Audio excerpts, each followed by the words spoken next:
too, actually. It actually crashed. Yeah, just a second. Okay.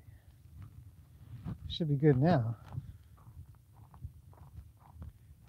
Can you hear me? I think so, yeah. That's me.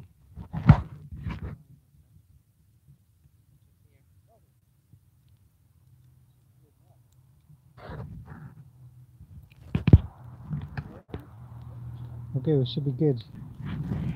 Should be good. Should be able to hear the crackle of the fire.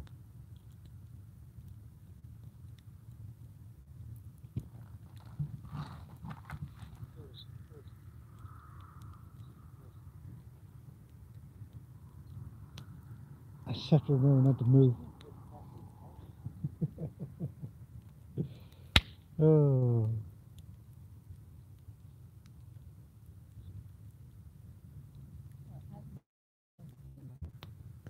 No, you gotta switch your. I don't know. Oh, nope. Now I see the dogs. I didn't know that before. Yeah.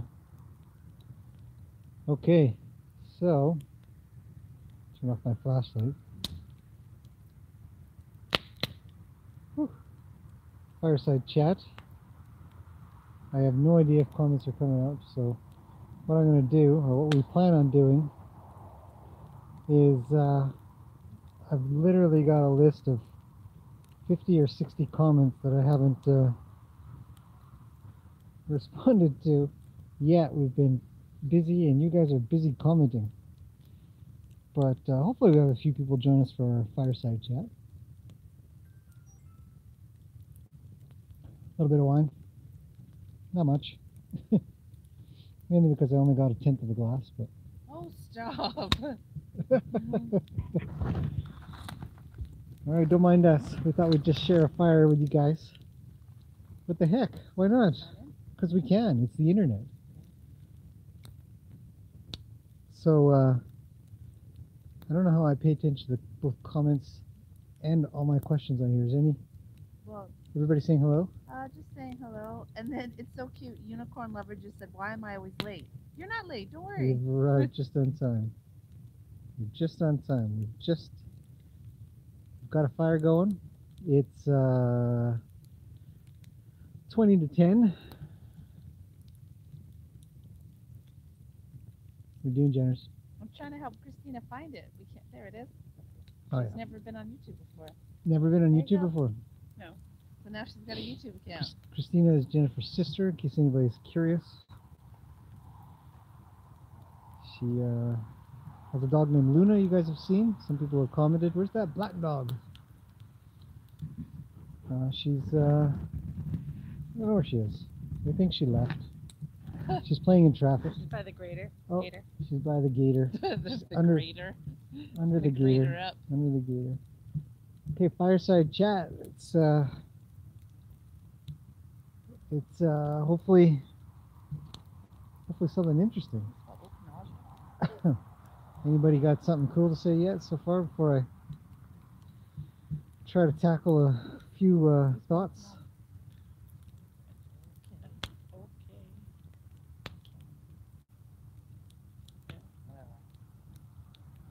Do you have to subscribe to actually read what people are saying? Oh. No, you got to open a live chat thing. Okay, let's get on. I'm going to my very bottom comment, which is it says here 3 days ago by Lori B 2851. Out of curiosity, is my voice coming through on that thing? I think it is. On mute. Oh yeah, I would mute me as well. We can't find the live chat. This little button says live chat. No, it doesn't.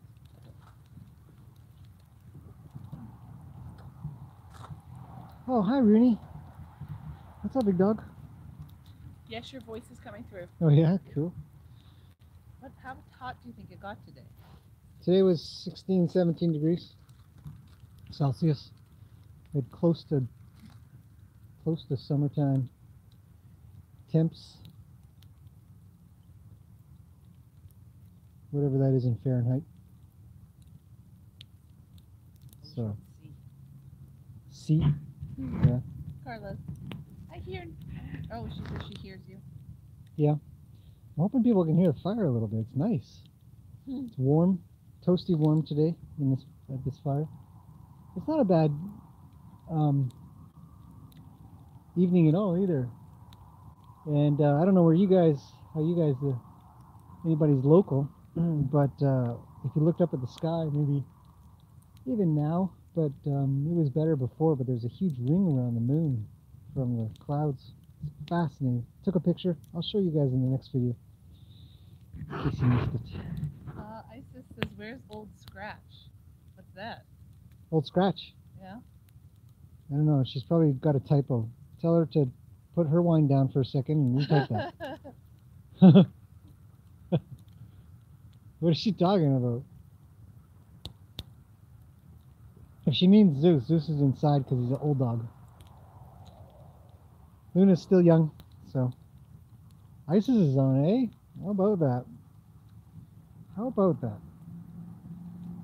Oh, actually, I don't know. How many? Fireside chat must have Old Scratch. Yes, Zeus. Yeah. How many people are on the stream at the moment? Does it say? 5. Five? Chat 5. Yeah. We have 5 people so far. Well, we didn't plan it. We're just randomly doing it. So. Because I can't get on without the App? app. Yeah, so you need the that's app. where I went off. It was up at 7 and now it's gone back down. Oh, Isis says it's 11 people. Yeah. My count is wrong. You're probably Sorry. not playing the. If you play the stream, it'll probably work. But. What do you mean stream? I am. Oh, you're playing the video? Yeah. Oh. Oh. I don't know. I'm not on the thing. All right. Yeah, Carla says I see 11. Like, it's only me who doesn't know what to do. Cool, man. That's awesome.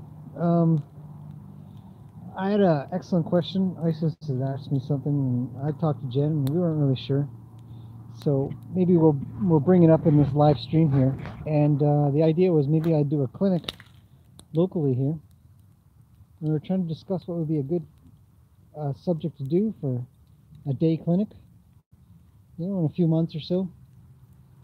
Get prepared and whatnot. If anybody has some favorite clinic styles, some favorite clinic subjects and stuff, let us know. We're open for ideas. Anyhow. Okay, I'm going back 3 days now. I'm going to get to a question that's excellent.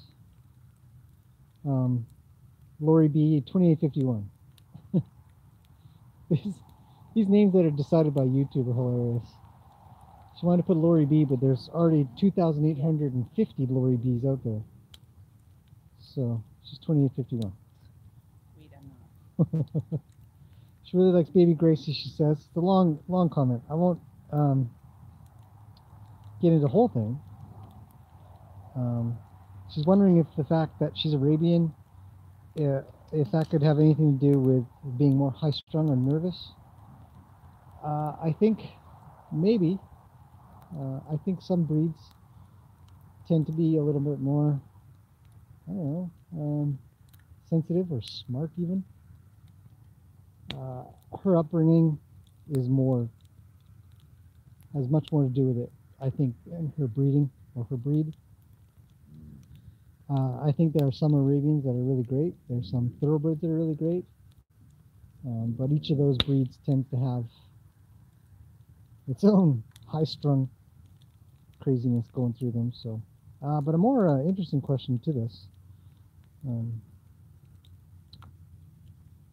She says, Baby Gracie is positively beautiful. I can see how her walk is affected by her hooves. One of her legs walks a little stiff. Will you be able to completely resolve the problem, or will she always have some problems with it? It's an old video, I think. Or no, maybe it's not. Maybe it's, let's see what it says here.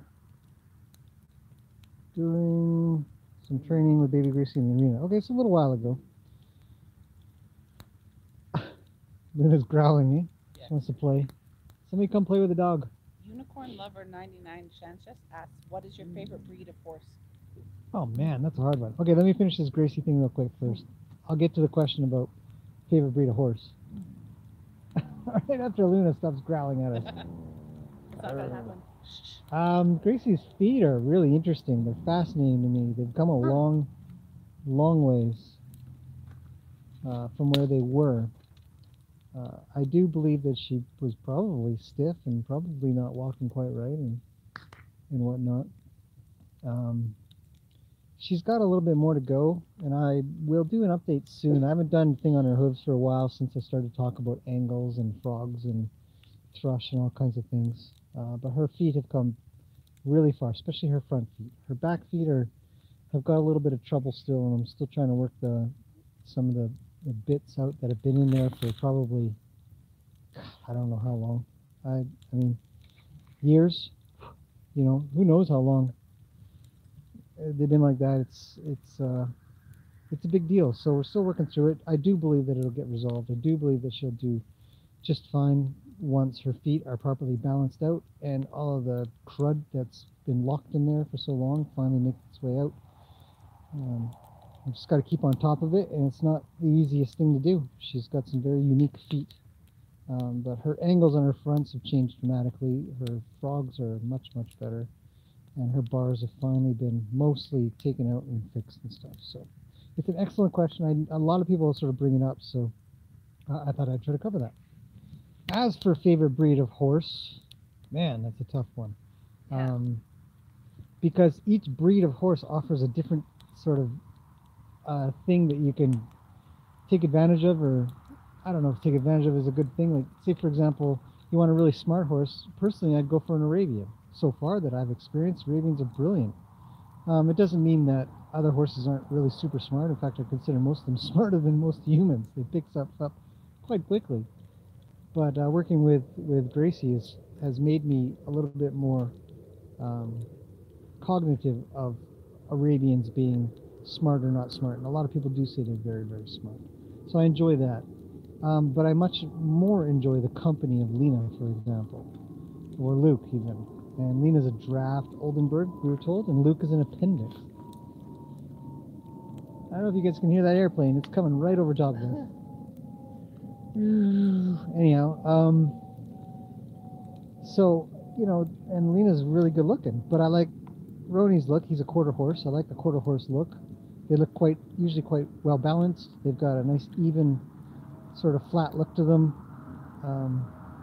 and muscular. I like that they look a little bit like a bodybuilder horse, so that's attractive to me. I like an Appaloosa for their coloring. I like a paint for their coloring. But that said, though, I also like, what is Luna chewing on? A glass? Something super crunchy. What is that? Jen's bacon from this morning? That crunchy stuff from yesterday, the day before, that you wanted to stick it in an omelet. That stuff was crunchy. Dig it deeper. Dig the hole deeper. That's what happens when you make those things and leave them for in the fridge and stuff. Right? Bacon bits. They're bacon bits. They're supposed to be crunchy. Anyhow. So, you know, there's a lot of looks. Friesians are beautiful. Not my favorite type of horse. Personally, I love their feet. I work on a lot of Friesian feet, and I really love working with their feet. You can really mold those things so well. They're so thick and strong. It's crazy. So, I guess I don't have a favorite for one thing, but Clydesdales are beautiful horses. Would I want one? Yeah, I'd want maybe Clyde. I've never owned a Clydesdale, so I'm not sure. There you go. Does that help?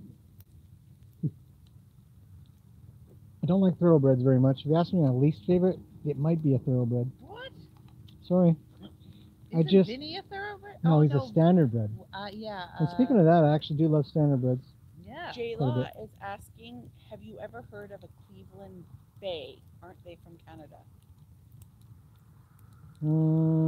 I have heard of them. I don't believe they're from Canada. Canadian horses are from Canada. There's not very many of those out there. I actually do really like a Canadian horse, to be honest. I've worked with a couple, and I really enjoyed them. I like the look of them. I wanted to buy one a while back. It was $5,000. I didn't, but I wanted to. Why don't you love thoroughbreds? We had Willow. Any thoroughbred that I've ever worked with, I haven't enjoyed as much as I have other horses. And usually they really do have a tough time with things. They're also hard to fit for a saddle. And Why, Withers? High withers, yeah, high withers, and sort of that long back. Usually they've got pretty messed up feet due to being how they're sort of grown up in their racing life. It's really hard to recover those feet. Standard breds are actually easier to recover despite being under the same, mostly the same circumstances. I'm not really sure the difference in the shoeing between thoroughbreds and standard breds, but I found standard breds completely recoverable. But thoroughbreds are much more, not much more, but a more difficult foot to work with. So for me, I think, those. I mean, I love all horses, so I'm not saying I wouldn't ever have a thoroughbred. But if I was saying a least, it might be Yeah. a thoroughbred. Do you want all the comments or not? I don't have any use for Icelandic horses, but I like them too. They're too small. Anyways, okay. So you got any more? I mean, I've got piles of things I Okay, need well, to who are get yours? to. People are just calling me about their favorite kind of horses. Oh yeah, tell me all about it. Unicorn lover says, I love Arabians when they run with their tails lifted up. Oh yeah, Yeah. yeah. Gracie and the other horse that was here were just fantastic runners. I agree, 100%. Really enjoyed watching them run. They've got so much energy and so much sort of style. Beautiful animals. So there's two more questions. Oh, good. Unicorn and then Carla Jones. So I'll do Carla Jones first. Can you teach a horse to freeze in case of an emergency situation? Good question. Can you teach them to freeze? Don't they do that automatically? Man, they're nuts half the time. If you wanted a horse to stop in the case of an emergency situation, I mean, I'd be very curious as to what an emergency situation is. I would imagine maybe something like you're out into traffic, and you're pretty concerned whether or not your horse is going to go into traffic. Maybe what else could there be? I don't know. What's an emergency situation? Let's hear about it. And yes, you could definitely teach a horse to stop and stand still. I don't know about this freezing business, but definitely have them stand still and not move and not fidget, and not.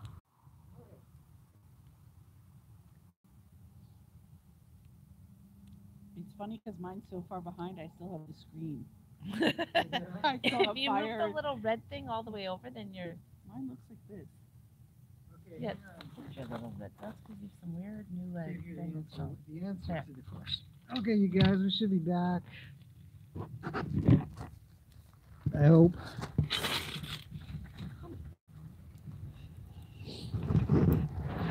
Comes up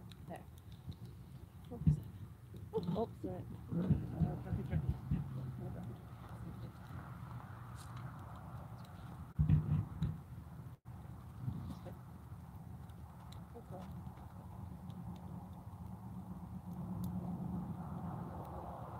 Should be on. Yep, Yeah, looks good. everyone says it's good. Okay, we're back. Okay, so I didn't answer the question They because can't it hear the froze. answer. Okay, teaching a horse to stand still when it's in a lot of trouble. Yeah, you absolutely can. It really does come a lot from acclimation to adverse situations. Luna's going crazy. She's going in circles everywhere. You guys can't see her, but we could light up the area. Jen, where's that big flashlight?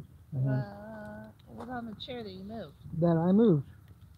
Oh yeah. So where did you place it? Oh, it's right over there, right where I can't Trying reach to it. get it? Well, I am out of wine, but Okay, everybody. Good question. Yes. Bam! Look at that. Okay. Let's turn the light up. Now I have a light just in case. I don't know what I need it for. The boogeyman. Oh, what a nice night. If we could just get everybody here, It's the best we can do. Live connection. Okay, so the question, can you get a horse to stand still? It's really tough to get that to happen because they're horses.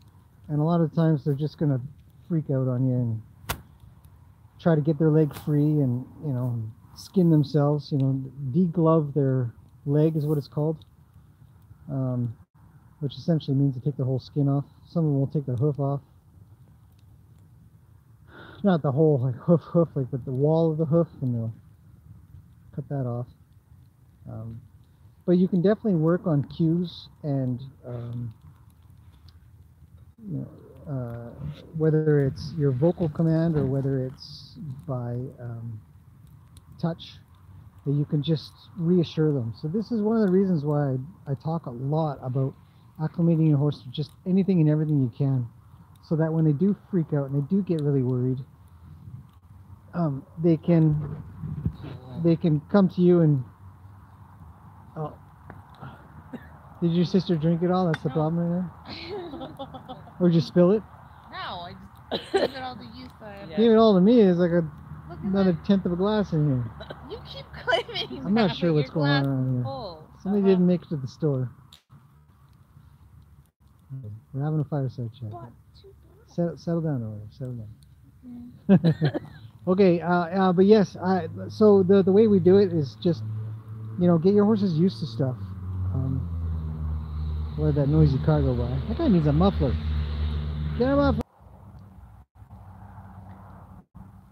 Honestly,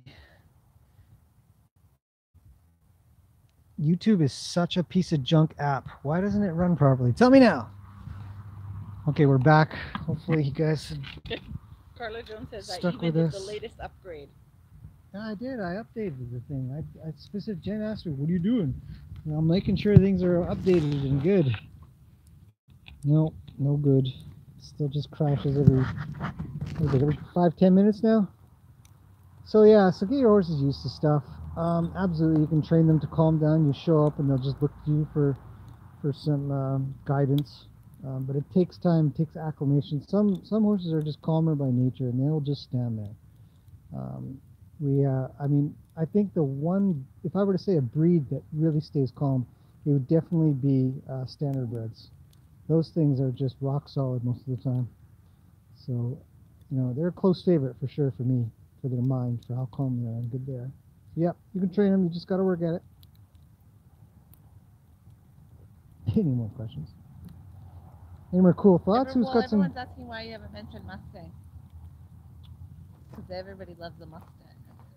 A You just Mustang. kind of forgot about Mustangs, that's all. I would imagine. You like Mustangs? Well, yeah. What's that?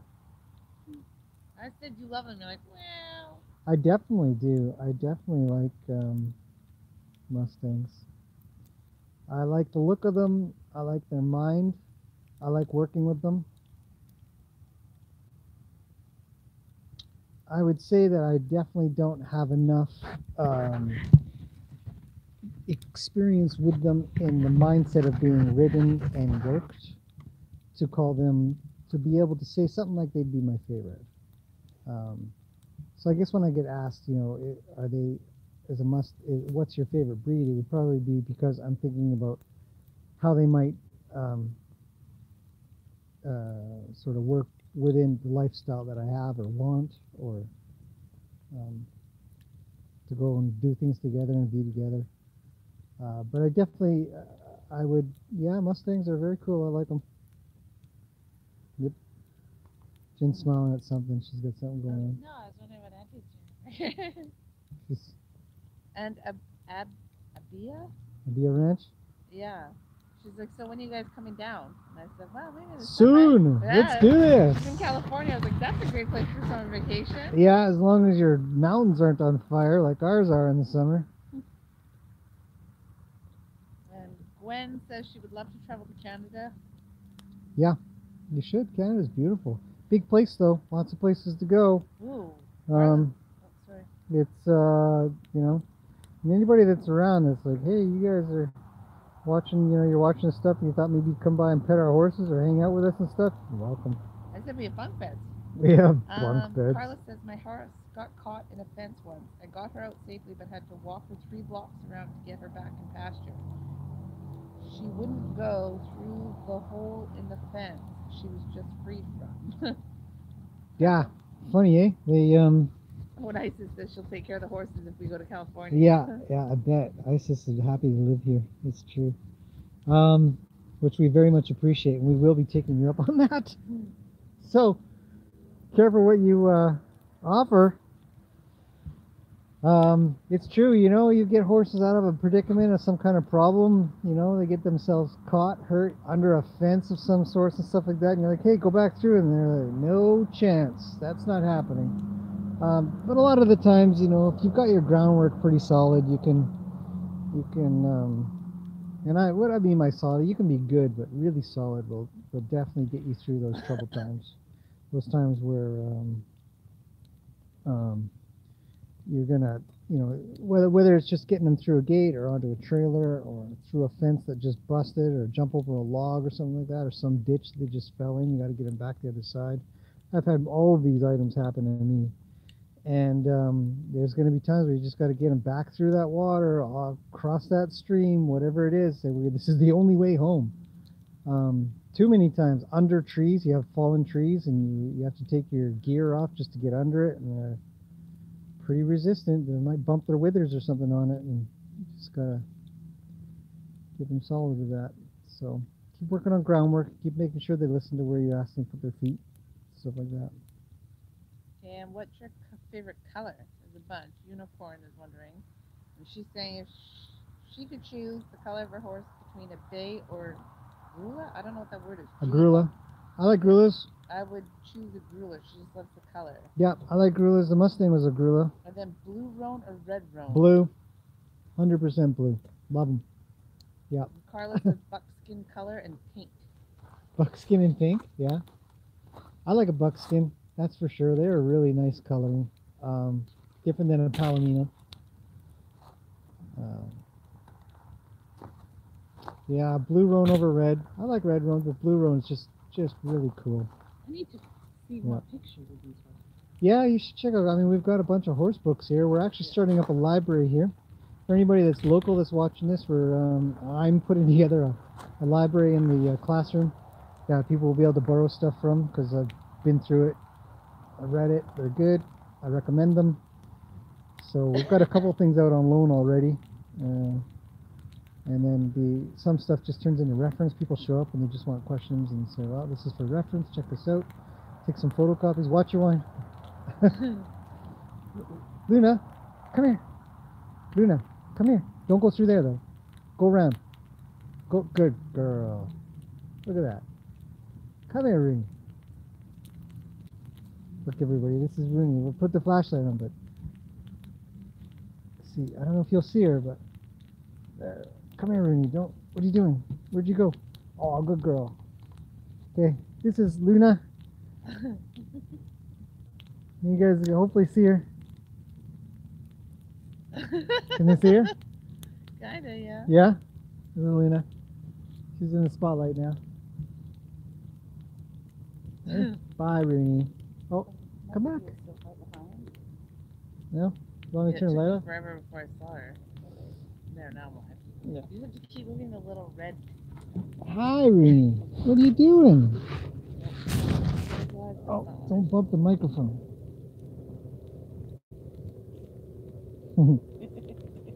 So Okay. Gwen's got to All right, work sit. tomorrow at 8:30, so she's going for tonight. Gwen, you're up. Good Bye, night, Gwen. Gwen. We love you. Thanks for showing up.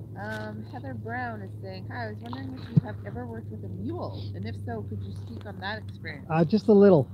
Mules and horses, I don't find them too different, to be honest. That's her question. What is the difference between the horse and a mule? I don't find them too different. You know, you'll just have sort of a little bit of a different attitude. I don't know if I'd find them a little bit more.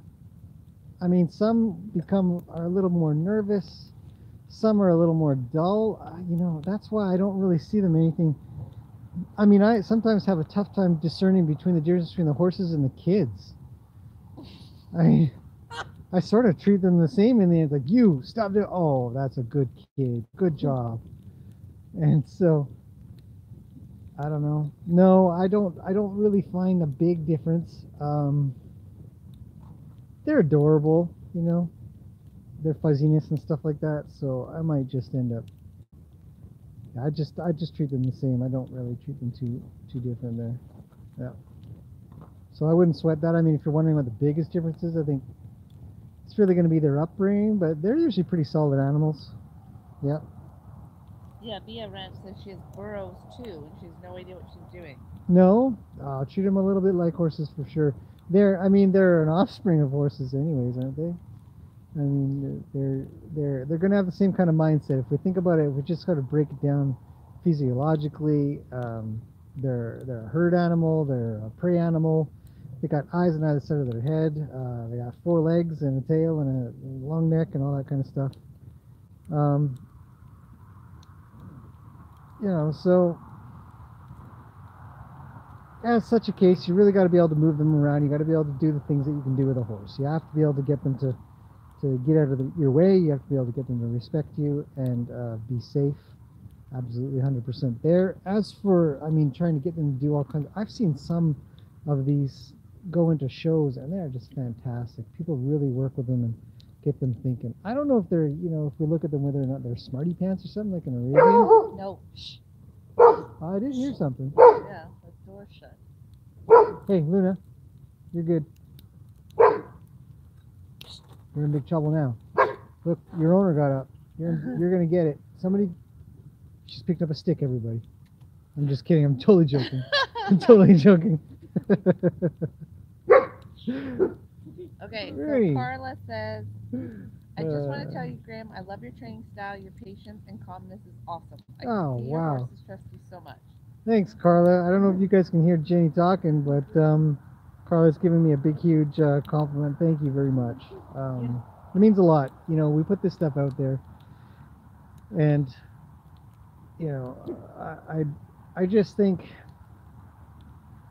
you know, maybe putting this material out there, maybe showing that this works, maybe just, I mean, all of the videos that I put out are, there's no cuts to them. You guys get to see exactly what's happening. I don't cut out, I mean, you see so many of these training videos out there where they're doing something with the horse and suddenly it's a cut to something that looks kind of good and then it cuts to something that looks really good and you're like, oh wow, how'd you do that? And subscribe for, you know, $50 and you'll get, you know, whatever, and maybe you'll find out about that horse. But there's just, I like the idea that you get what you get here and you see what you see, and the methods that I use and have learnt to use, and sort of found ways to make my own sort of styles and stuff that are very effective. They're working so well. Everybody that I ever deal with, and whether it's trimming or training. Spinning. Is it spinning again? Yep. Darn it. Oh, there. I'm back. Back? Okay. You know, it comes down to people just, I constantly get this, I've never seen my horse like this. What happened? This isn't my horse. Let me go get my horse. And it generally means that they've sort of fallen asleep next to me, or they're super calm, or whatever it is. And, you know, you just keep building on every experience. You know, every single horse that I go to and I try the things that I do. So I really do appreciate, you know, hearing from people as well that this is effective, this works, I like what you're doing. So thank you, Carla, very much for saying so and taking the time to write that out and let me know. Teresa, $10.99. you said you weren't coming. Yeah. Get out of here. What are you doing here? Well, I'm glad to have you. What did you say? Don't tell me she gave money again. Yeah, she did. A big one. Teresa, knock it off. You're thank you. And what honestly. do you think a tube worming? Tube worming? Explain tube worming for me, please. I don't know tube worming. I think I know what you may be talking about. I don't want to get it wrong. Okay, well, she can answer. Hopefully she'll answer in a And then second. Unicorn says, I've been working with this really stubborn horse. Any tips to help me? What does stubborn mean? You're going to have to write that out, please. That is a very subjective term. We need objective descriptions. Sue says, when you train a green horse, do they bond with you and kind of shy away from anyone else? Yes, they bond well. I don't generally have too much trouble having green horses come and draw. So when we say bond, as you guys know, I refer to draw an awful lot. Draw meaning that they also it might be a bond, but A bond also indicates Sorry. a bond. A bond. I don't know what you guys are laughing at, You'll but see, I have you'll see. I have a funny feeling that it has to do with making fun of me, because Wow. it's, you know, just to tell the whole internet right now, when Jen and her sister get together, it's just game on for making fun of me. Game on, like Donkey Kong, like Luke and Hey, we're Vinny. reading comments. People are Yeah, reading. yeah. Okay, that's cool. Okay, moving on, moving on. So bonding would, to me, indicate that that horse would further be drawn to me maybe the next time I show up and stuff. I would hope for that. Don't always get that, but in the time of working, you can definitely have a lot of draw. And now I would consider that, at the very least, a temporary bond. I don't believe that it really affects positive or negative to another person unless another person was so negative that this positive experience can give them some kind of clue, some way, somehow, in the way their brains think, that they don't want to be near that. They now have some kind of understanding they can be near something good. That's just my thoughts on that. So I don't think it should affect a bond to another person, especially if that person is kind and reassuring and nice and stuff like that. I don't think that I would take away from that. I think horses can do really well amongst many, and in fact, you know, all of our horses here that I see draw rather well if you come to the fence, and we don't treat horses. I mean, today they got some carrots and apples, but you know, generally we don't treat our horse. We don't go and give them. We're not trying to draw them with food. It's not that I'm saying we'd never or think it's bad or something. We just don't, and so the only reason they're going to come to the fence or come hang out with us is because they want to be there. They're looking for, hey, can I have some scratches, some kind of personal comfort. So that to me is so powerful. And if our horses see humans as something that, you know, they'd like to be around, yet be respectful, then, you know, everybody wins. So Mr. Unknown says that's why I love the non-editing you do. You get what you see, nothing hidden. Yeah. And then Abia Ranch says, we see all your squirrel distractions. Oh, come on. It's so funny.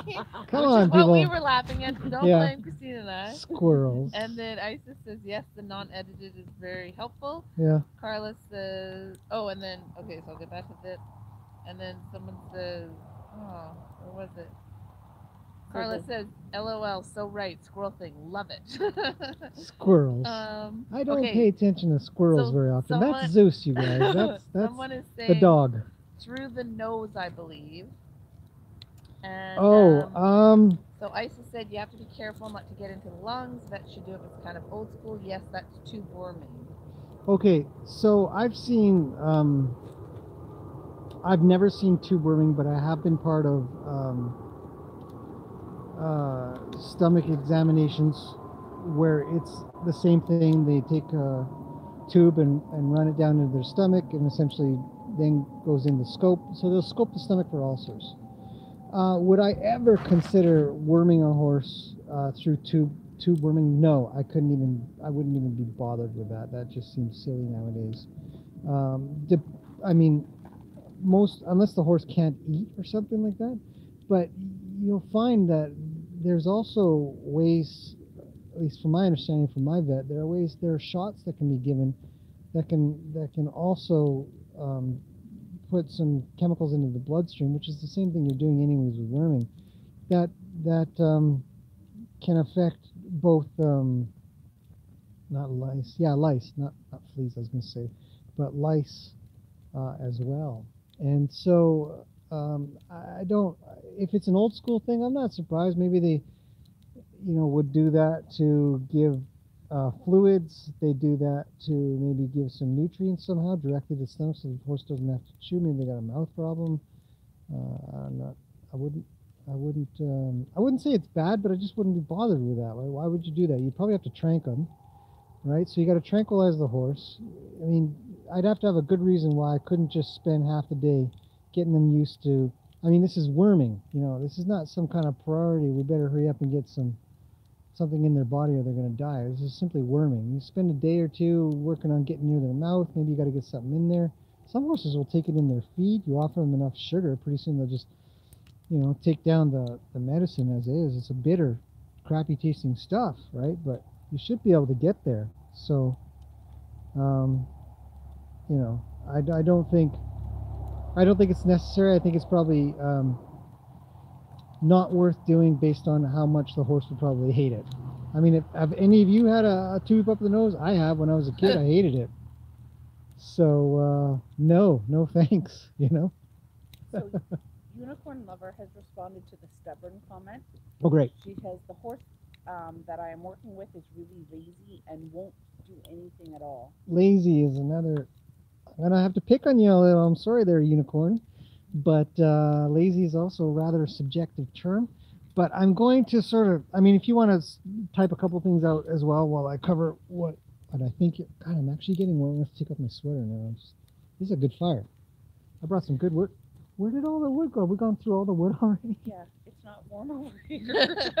Cripes. We better get some more wood. There's more wood in the... Cripe, matey. Yeah. I don't know where I put the flashlight's here. I brought the first wagon over. You're up. And then your sister's up. I'm going back. You're going back. All right. Okay. Where was I? What was I talking about? Lazy horse with stubborn comment. Lazy and stubborn. Okay. Well, let's find out what. I mean, what are you trying to do with it? Where are we going with this idea that they're, you know, not doing what you want? You know, are we working on the ground? Are you in saddle? Are you you just trying to get it to go? I mean, a lot of... Ooh, can you guys hear that crackle, crackle?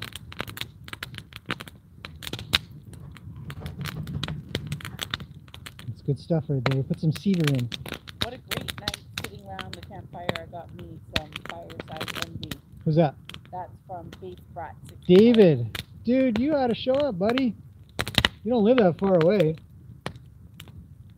Well, I guess next time we have an impromptu fire going, I'll send you a text. So, yeah, we try to have these in the summertime. We try to have these, I mean, anytime it's not raining, we're trying to get out here. We love it out here. I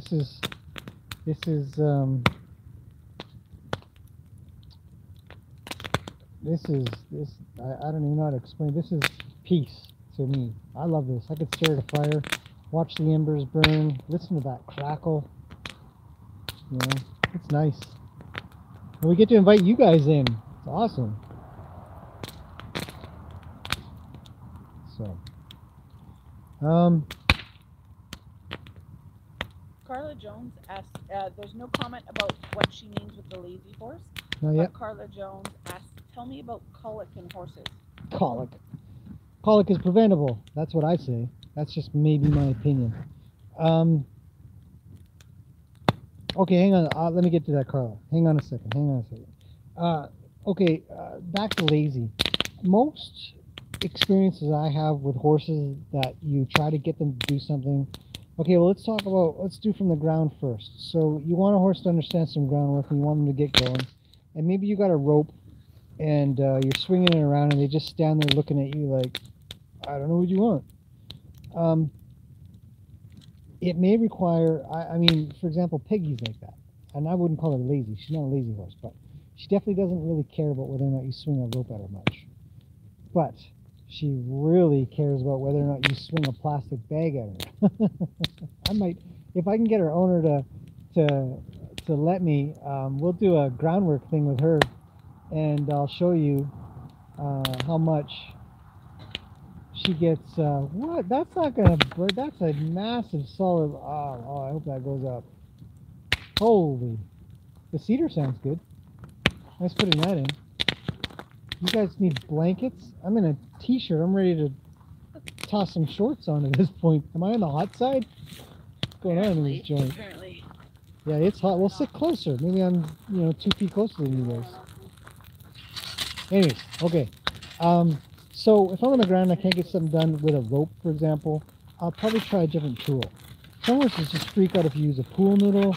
You could try putting a balloon on the end of a stick, whatever it takes. Get them moving. Sometimes it's just about the right incentive to get them to pay attention to what it is that you want. If you're in the saddle and you just can't get them to go and you're sort of kicking and kicking and kicking kind of thing, then, you know, there's that side of it where you're kind of going, how do you get them to move? They'll become sort of dull, which is not a subjective term, but essentially it just means that no matter what kind of energy you sort of put in, they just tune you out. They don't care. If I had that trouble in the saddle, I'd probably get back down onto the ground and get them moving. And I'd probably start doing my, in my last training thing with Gracie that was live, I started working on getting the stirrups to mean something. I'd probably go to that. And I'd get those stirrups to mean something. Then I'd hop back in the saddle and I'd see if the stirrups meant something. And I'd just keep working up from that. And I would try to get them quieter and quieter. And I would do less and less to get more and more. And that's probably sort of maybe oversimplifying it a little bit, but those are the steps that I would take. What was the next one I was going to go to? Colic. Colic. Tell me about colic, she says. Colic. Colic can be, colic kills horses all the time. Every day. Right now a horse is dying of colic somewhere. It's nuts. Colic, as I understand it from my veterinarian, when I talked to him about it, so what's going on with colic and stuff, you know, it's just impaction of the intestines, and or the intestines get somehow twisted up and it causes impaction because they're blocked. Now, I'm going to make an assumption that there are probably some colics that can't be prevented. But in all the time that I've owned a horse, I've never had one colic. And I do believe that colic is mostly human caused due to either lack of exercise, lack of proper movement, or lack of proper feeding. Meaning that they don't have constant food. Instead, they gorge twice a day, maybe 3 times a day. They gorge on some one flake that gets tossed at them over the stall of their stall door or something. Now, I'm not going to say this is all of them, and I definitely feel for everybody that has had their horse colic. And I'm not saying I've got some kind of catch-all, but it is, I think that a lot of times it is human caused, and there are ways to get past that so that, you know, it doesn't happen. And if a horse did colic, I would be 100% looking for all the reasons that it could possibly happen at that point. You know, does it have enough water? Did it run out of water? Is it eating dry food constantly? Did it get into the grain bucket? Did it just gorge on something and now it's just impacted and whatnot? Has it not been getting enough exercise? Is it on stall rest maybe? You know, sometimes you can't help these things. So those are the main things that I understand that cause these things, and as such, personally I would be looking for ways as a human to fix and resolve what could possibly cause it. So.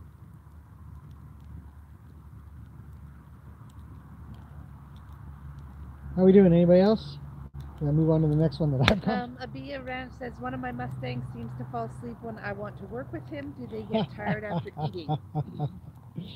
You know, you can't get on Luke without him trying to fall asleep on you. I'm not sure what that habit is. Do they get tired after eating? No. I mean, horses eat. It depends, really, I guess. I suppose if your horse doesn't... Does your horse get a chance to eat all the time? Or does it eat in short amounts? So they eat and then they go hours without food, and you give them food. So I find that horses tend to fall asleep when they come off of a stressful or a frustrating situation or something that's got them bothered. Maybe you took their buddy out and they've only got one buddy, and then they've got their herd bound as normal. You come back and they finally get their buddy back, and you know, maybe you gave them some food too, or they had some food and they finally decided to eat a little, drink a little, and they don't have to stress out anymore. They can take a nap. They can have a little nap, close their eyes, relax, whatever it takes. Did you check on the girls by chance? Yeah, it's not asleep. All good? Sleeping? Yeah. Cool. So,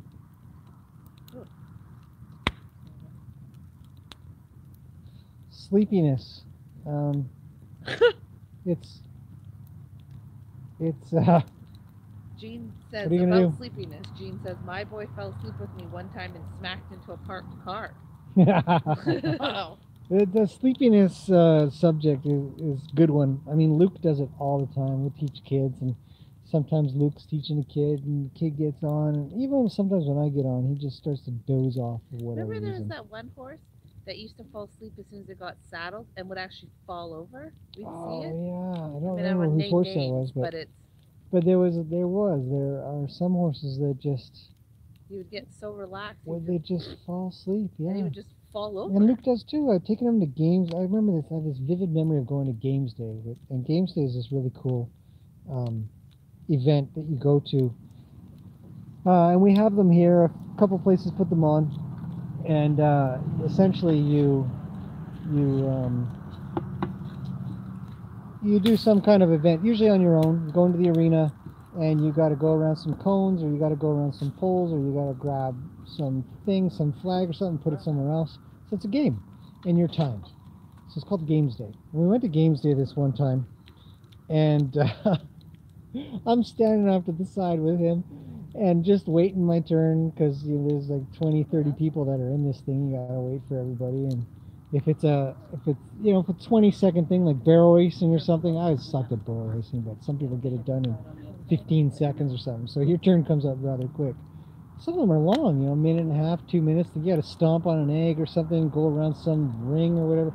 I'm actually getting I don't know how you guys have blanket on. I would almost want a fire blanket so I don't get hot. Back up. Holy smokes. Move your seat back.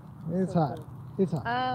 Hang on, I'm not. Oh, so anyway, my story's going for a little while. Don't mind me. But squirrel. It's not a squirrel. I'm on the same subject. So Luke's yeah, I started talking about blankets. Whatever, I'm hot. I'm sitting here. I feel like I could. Anyhow. Doesn't even see the squirrel in the conversation. All right. Settle down, everybody. we're doing fireside chat here, and so anyway, so Luke and I are standing there, and he's pretty chill about everything. And all of a sudden, he just jerks. Like he's got his head, like as usual. He's got his head on my arm. He's sort of half dozing off or whatever he's doing. And all of a sudden, he just jumps because he just about fell over. And 4 horses around us totally freaked out with all these girls that are riding or sitting on top. And like, whoa, what happened? It's funny. Well, it was funny for me because I was on the ground because I don't use my horse as an armchair. But it was funny. I got to move back, people. I'm so hot. Okay. So twice Mr. Unknown has asked, but we never asked. Okay, Sorry, how buddy. or when do you decide that your horse is good at racing or jumping? When they meet your expectations. When is a horse good at racing or jumping? When it depends on if they've met your I would expect when they meet your expectations, they're good at what they do and they don't freak out about it, and you can. Okay, actually, here's a good. I like this one. I learned this one a long time ago. So racing and jumping usually involve being pretty active with your horse. You're pretty busy, and meaning that you're going fast or you're moving around pretty good. Trotting, cantering. If you're racing, you're galloping probably. So the thing that did your sister go in? That's right. Oh, that's just going we could use some snacks or something. I don't want to go crunchy into the microphone or anything, but man, some kind of. What does that mean? Got some nibbles going on. What do you want? I don't know what we've got. Okay, back to the question. Sorry. So a really good thing to be able to. I mean, obviously, if a horse is jumping or it's doing its good race or something like that. Carla wrote. Stop it, Carla. You'll be in big trouble here. Show up here and she's in California, right? Carla's in California, right? You're not far to go. I could drive down there. Be careful. Anyhow,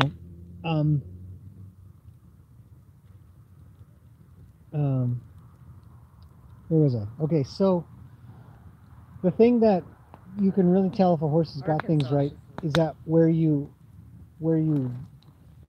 do the thing you're doing, you get them ramped up, you get them moving along, you get them going, but as soon as you're done your activity, you can bring them right back down. So maybe it involves getting a good canter or gallop going. Oh, you race something like barrels are a great example. Barrels are a 15-second to 20-second activity. And the horse has got to come out and it's got to make a left turn, it's got to make a right turn, it's got to come back around for another right turn, and then gallop all the way to the end. And usually they'll tear off left to slow down. And when they come out of the arena, they've got to come right back down from being jacked up like that. And I think that the horse that performs that activity pretty darn good, right? You've obviously got the job done. You went over your jumps, you did your barrels, or you raced around.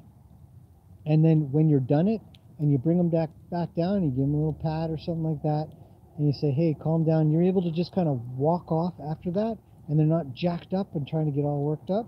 Then I would find that would be a successfully trained animal, horse, for the activity that I'm training them for. Games Day is a great example for that too, because some of the games are really involved, and you gotta be either quick or technical, and you can get them pretty worried because they've got to pick up something that's going to scare them, some flag or balloon or some crap like that, and you know, they get pretty worried, and you come out of it and you're like, hey, calm down, that was just a flag, settle down. And they settle down. Geez, it's a good thing. So that's what I would consider, personally, I would consider that success, and probably roundabouts where I would evolve to something either better or different. Hopefully that makes sense. Now I've lost my comment viewers, both of them are gone. I'm all alone. I don't even have a dog. Where's my dog? She's coming back. Gina's coming back.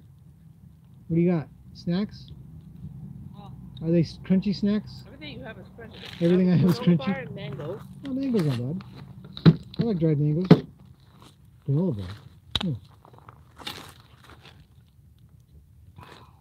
Wine's good.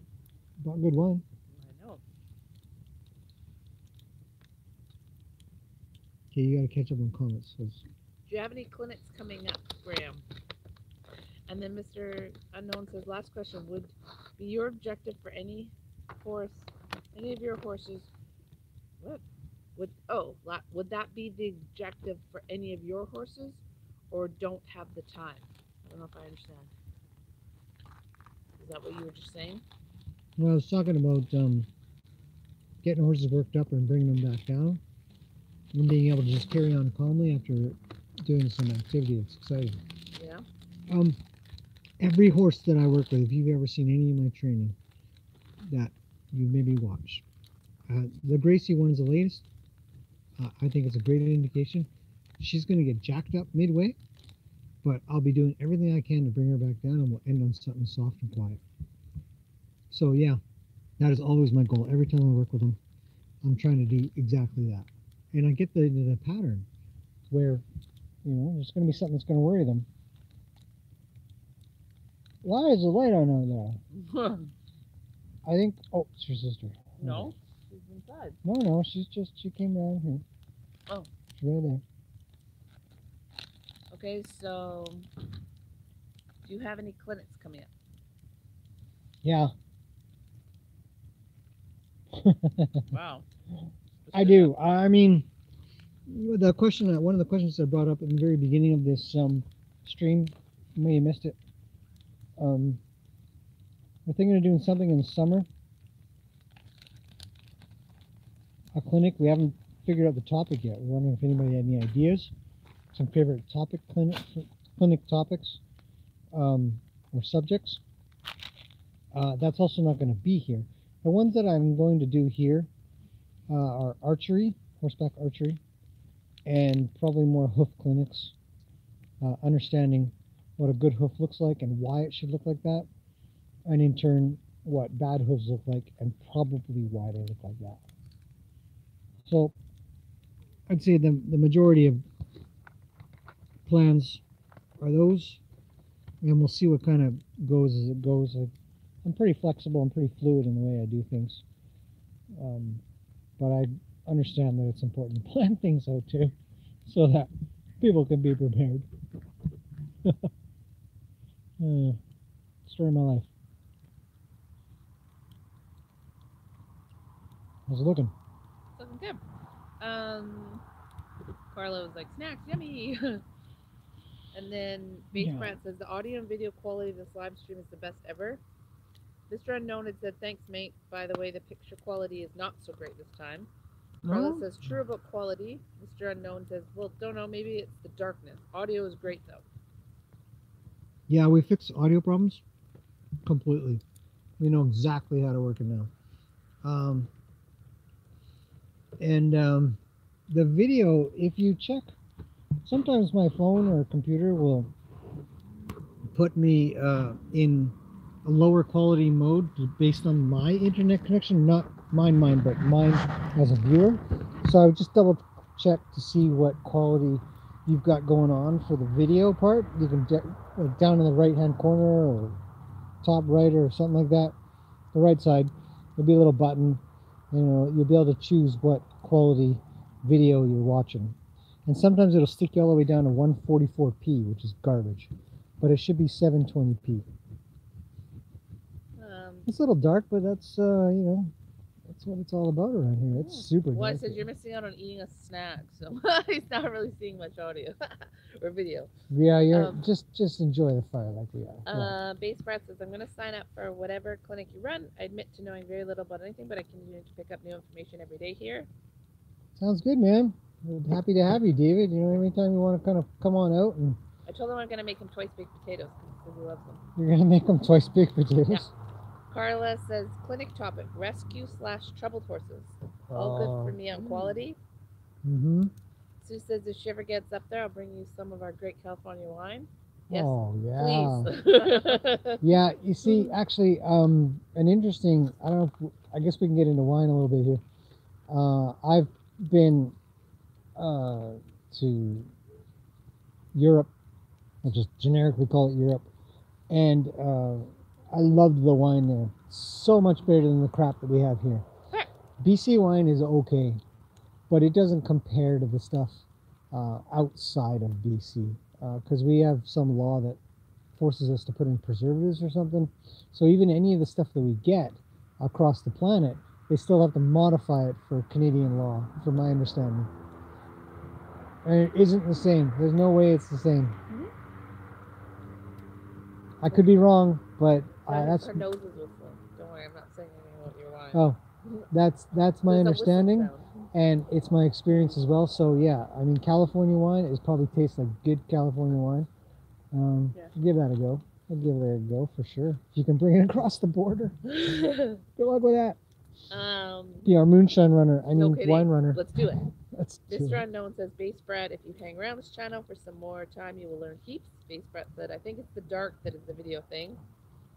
Yeah. I'll be around said pictures just because it's firelight. Mr. And so said, actually, you're right. It's 144p. Yeah. Thanks for the tip. Much better. Switch to 720p. It's so much better, and then you can enjoy the fire a lot better. I'm sure of it. So. Olive Stream says, looking forward to seeing you tomorrow work with Lena. Graham, you are brave and kind with your horses. Love watching and learning. Good night. Did you just say Olive Stream? Olive's Dream? Yeah. Should we tell the olive joke? No, do it, yeah. But not me, because I was getting it wrong. Okay, I got a joke for you guys. Okay. So there's two olives sitting on a table, and one of them falls off. And so the olive that's on the table still looks down at the olive on the ground and says, hey, you okay? And the olive on the ground says, I'll live. But I'm bumped up. But I know, Sue's going to the wine thing in Napa Valley next weekend. Get out of here, Sue. That's not fair at all. Don't tell us that stuff. Well, we get to hang around horses, I guess. So. Base Brad said he never liked wine until he took a trip to Europe. Yeah. It's true. It's way better there. Way better than BC wine. Mr. Unknown said, Graham, can you do a short clip on different types of horses? Different breeds, thoroughbred, standard, strap, etc.? Holy smokes, I guess I could try. Yeah. And then Mr. Unknown says, what are they used for? I'm assuming the different breeds, maybe? Oh, you'll have to clarify that. Yeah. I thought you had a last question. Sounds like you got more. We're good with that. Diana says, "Hi, guy. Wow, it's so nice outside." Or guys, so nice outside. It Olive is. Stream says, "Ha ha ha." LOL from Base Brat. Yeah. The olive joke. It's a good Oh, one. Sue says she'd rather hang around horses than do her wine tour. I'll do your wine tour. Yeah. Yeah, me right. too. What? So mangoes, please. What? Oh, they're mine. Mangoes. They look like they're mine. All right, fine. You can have one. Okay, Just so kidding. We got a little bag. yes, we will do a short clip on. Well, okay, we got a joke. Isis says, "To cannibal." You should read it. Two cannibals were chewing on a clown. Oh yeah. Wait, I haven't. Does read- this taste funny to you? Clowns taste funny. Oh, I wanted to. We should tell it to Haley tomorrow. Yeah, we'll tell that joke for That's sure. funny. Yeah. Teacher to John. If you have $1 and your dad gave you another, how much dollars do you have? John, $1.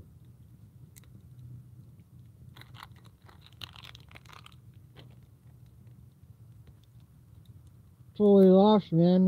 This joke lost me. I don't get it either. That was just me. Teacher to John. If you have Oh, $1 and your Teacher dad. said, "John, you don't know your sums." John said, "You don't know my dad." Diana said, "I didn't get that joke either." No, I see. You hadn't finished the joke. Yeah. You don't know my dad. If he gave you $1, I'd have $1 still, because he wouldn't give me $1. Yeah. Yeah. That's funny. Maybe this can turn into a joke channel for a little while. I might get some more subscribers. You know, that'd be fun. We tell the horse joke that everybody gets. Why the long somebody face? goes up to the horse and says, "Hey man, why the long face?" No, don't say that one anymore. I'm not told that too often. More live chats. I just turned on my chat here. I can see the last one. Oh, thanks, Carla. We will. We like it too. It's enjoyable. Lots to talk about.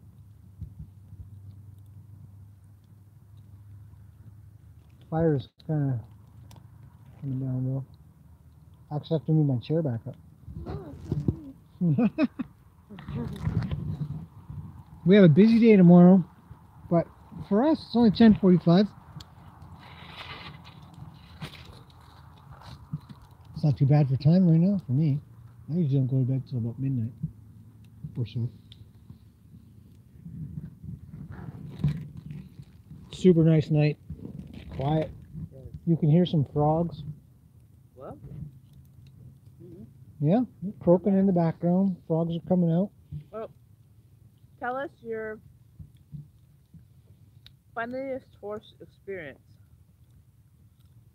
Funniest. Oh, Base Brat. While you think of that, Base Brat says you have 19 people sitting around your fire with you guys from places around the world. That is pretty cool. That is awesome. We love it. Very We do. Funniest horse. I mean, I gotta admit, I'd probably say that Vincent's one of the funniest horses I've ever hung around with. I love the looks he gives. Sometimes they're really subtle, and sometimes he's just this weird, pesky. You know, you just can only imagine that he wishes he could speak English so he could tell you, you know, how many things you're missing. It's just, he's such a smart horse. The way he nods his head and stuff like that, I don't know. It's a good story. Okay, let me think of a good story. I'll think about it soon. Give me a second on that one. Mr. Unknown says, "Gee, you might finally tell us about one of those experiences where you were kicked by a horse." Okay, I can do that. That one's an easier one, the funniest experience. But actually, one of my funniest experiences I actually have on video. I watched Vincent play the fence, our white fence Baco cords. Everybody asks about the fence, the Baco fencing. And there are these white monofilament plastic lines. And one day I came out and I saw Vinny just plucking them like a guitar string. That was definitely one of the funny. That cracked me up. And I have video of it too. We keep saying we're going to make a video out of it. We're gonna make a video of it. Just never got around to it. I've been kicked by a horse Ooh, macaroni kicks you in the gut. How many times have I been kicked?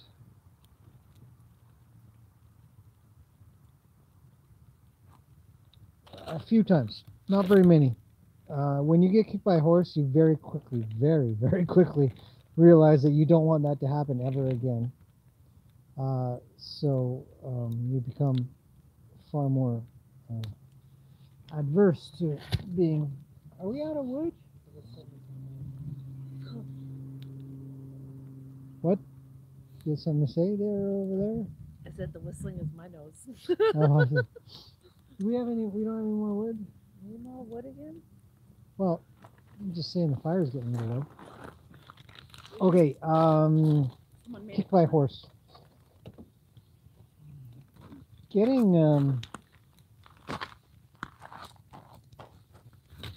kicked by a horse. One, it really hurts. I can't stress it enough. You really just never want to. My most recent experience, I have a lot of opportunities to get kicked when I'm trimming, especially the ones that are resistant to give up their feet or they want them back faster. I'm much better than I ever have been at avoiding that. But my most recent experience of getting kicked by a horse was actually our own horse. And it was a while ago. I don't even know how long it was. Yeah, wow. Probably a couple of years in this. Almost. No. Less than that? Last year? Feels like a long time ago. And I must have done something.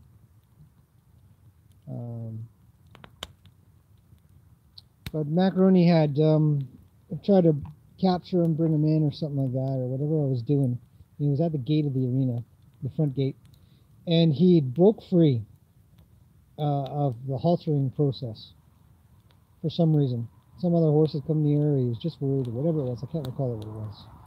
And I went to go get him, go try to bring him back, so I started to follow him. And he must have been worried enough at that point to kick out as he was leaving.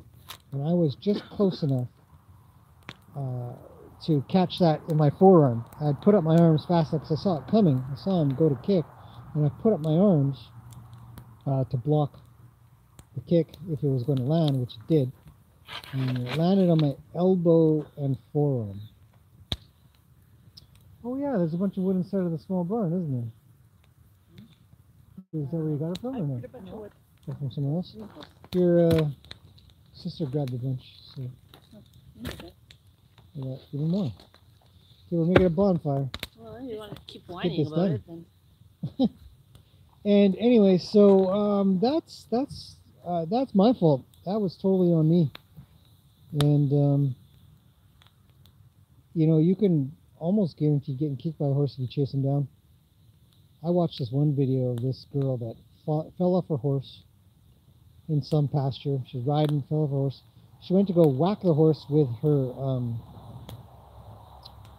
crop, and the horse wheeled around and kicked her in the head, and she went down instantaneously. And the video cut at that point. But I would imagine she was probably hospitalized at the least. You can't chase a horse. I was going to say to anybody, if you want to talk about getting kicked by a horse, whatever you do, don't chase them down. Don't get behind them. If they're running for a reason, and they're going to kick as they go. You know, so that's going to be the times that you're going to get hit the most. The other times that I've come close is when I've surprised the horse by coming up behind them a little bit too quick, or a little bit out of surprise. I think Luke one time got ready to kind of bring his leg up, and that is super unusual for him. It's really just never happens. And so, you know, you can do it, and there's no malicious intent from the horse. They're just protecting themselves. Kicking, being kicked, is as scary for the horse as it probably is going to be for you, because they're trying to protect their own life most of the time, 95% of the time. The other 5%, I mean, they're still protecting themselves, but they're doing it a little bit more aggressively rather than trying to escape and do it. Some of them will charge, get on your case quite hard. there's a lot of comments. Was helping out a friend breeding her horse's tail. Got my ass kicked hard. That's from Diana. Never helping her again. Sue says got kicked once, my fault.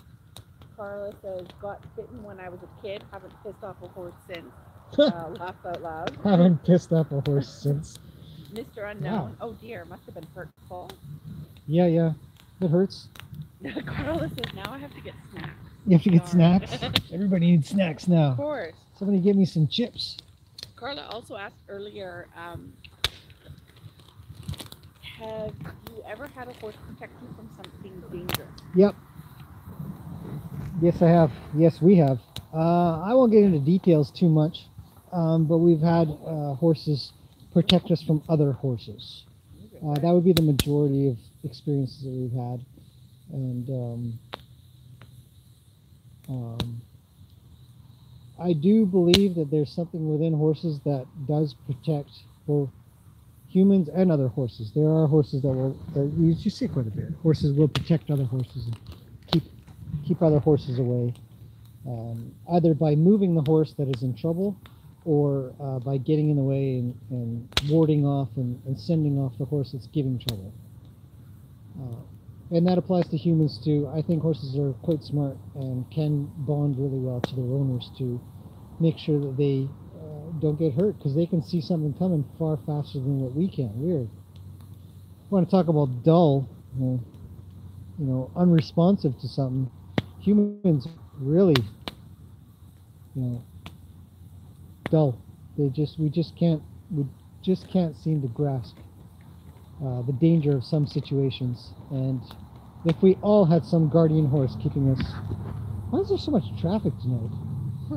It's an insane amount of traffic going on. It's 11 o'clock at night then, right? Yeah, almost 11. Though. Saturday night? Yeah. Yeah, so we have. It's nice. It's really nice to be protected by another horse. But generally I don't see that much anymore, because usually I'm on top of the crowd that's around, and I tend to do the best I can to make sure that situation doesn't come up anymore. Carla says she had one that her horse blocked her from stepping on a snake. Wow. And another time from riding into a coyote path. Yeah, well, the horse probably wants to stay alive, or you're going to a coyote pack, you might have a little bit of trouble. They're pretty rough, coyotes. I mean, they're little tiny things. The horse probably kick them around quite a bit and easily get away in the end anyway. But, to stop you from stepping on a snake, that's impressive. I mean, treats for that horse, right there. Carrots all around. And apples. Maybe some watermelon. Do you think all horses like watermelon? I think a lot of horses like watermelon, but... I've never given our horses watermelon. We haven't? Nope. We have. I don't know if I like to Rinds. come to think of it. Oh, I guess. Yeah, We tried the rinds, but maybe if we tried the Pumpkin actual... was a fail for Willow and Luke. I remember that. Pumpkin. Some people said pumpkin was a hit, but we didn't. Our horses didn't like that. Maybe it's our crappy Canadian pumpkins. I don't know. Good question. Oh, somebody, I forgot, I'd seen this, Mr. Unknown. How is Julie doing? Haven't filmed her much with the herd. Any reason? Yeah. Ruli's, Whoa, Jen! Look What? what happened. This log almost fell on my feet. What are you going to do about it? Pick that up right now, quickly. Ah, it's smoking up my legs and everything. What are we going to do about it? Where's my stick? Get my stick. Here it is. Go away, hot log. Okay. Everybody hear my default reaction to blame Jen for a log falling out of the fire? You put it there. Everyone heard I it. didn't. I didn't put it there. What was I going to say? Ruli. Yes, Ruli is owned by a lovely couple. They are doing everything they can to get Ruli back into good condition. Ruli had a problem a while back. I can't remember exactly what it was, and I don't know if I'd be really privy to offer that information, but she's had a problem, some injury. Yes, we heard that. Yeah, good, yeah. That's okay. See, uncut, unedited, it's all good. See, Jen puts up with me, so we're all luckier for it. I didn't even hear what you said. I'm the only one. You're the only I one? just tune you out. I'm like, Just- oh, just- well, yeah, see guys? he's ranting and It doesn't raving over matter. there again. Doesn't matter. It don't matter. Anyhow, so Ruli's, we've been advised by the veterinarian, her veterinarian, to be cautious about allowing her to run around with the herd, and as such, we are being very cautious about that. So, in turn, she's not going to show up as often because a lot of my videos are talking about horse behaviors in a herd and not on their own. It's somewhat boring to watch a horse alone, especially compared to watching them in a herd and interacting and talking with each other, because that's where we're going to learn how they might respond to us. This log is smoking me out, man. Go away, log. Everyone loves your whining. Do they? Is that what they're saying? They like it when I whine about stuff? I Oh can yeah. whine. They Great. Pushing it towards me. They just say LOL Jen. Oh, that's Jen. And then Isis says more Jenny dance. More Jenny dancing. Yeah. She was. She did earlier. We did a horsey check this morning. I think she did a dance in there. Yes. Can't remember now. Yeah. Yeah. Of course, we didn't get any more video today, so what's that? I'll see if I get cut. See if we even use that See, piece. I always get cut. It's not true at all. It's just not around for me.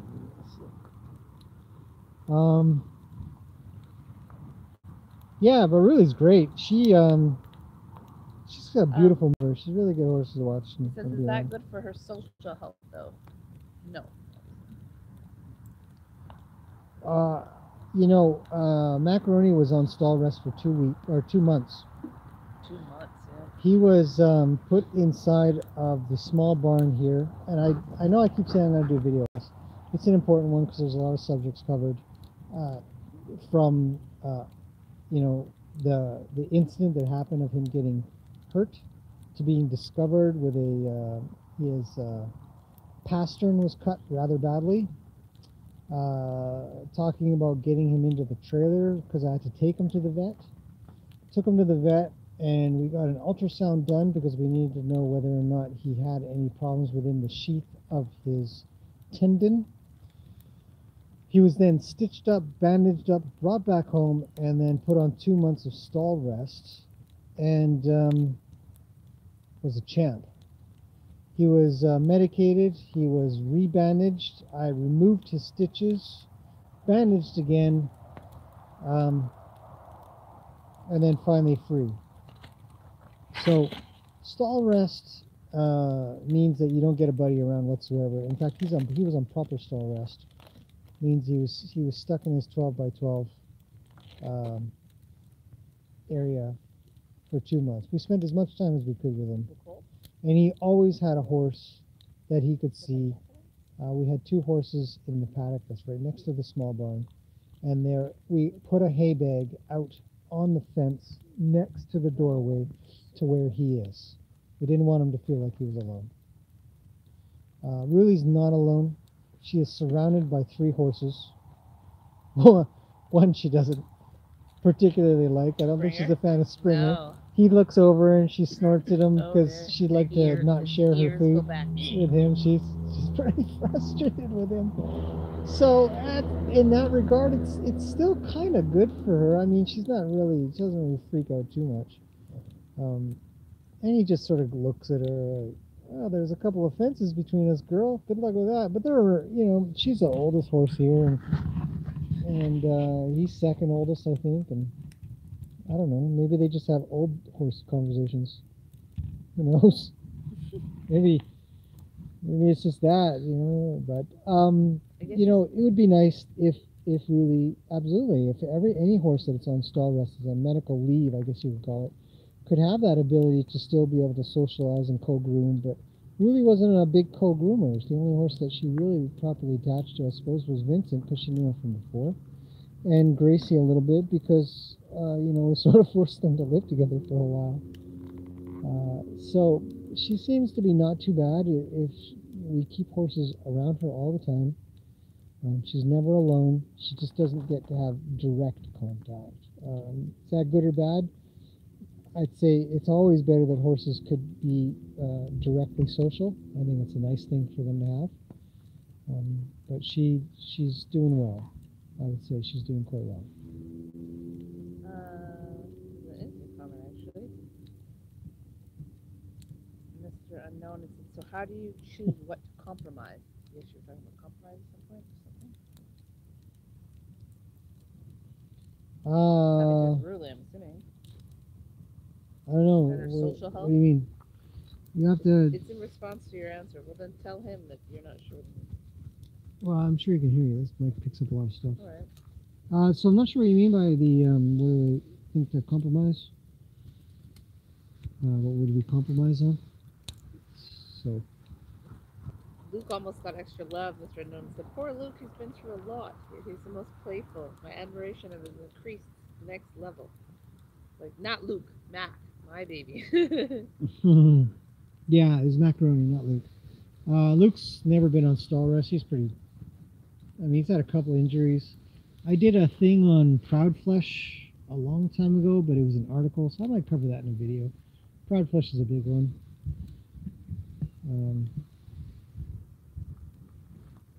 Base Brett was answered. This is as close to a drive-in movie I've been to since 1982.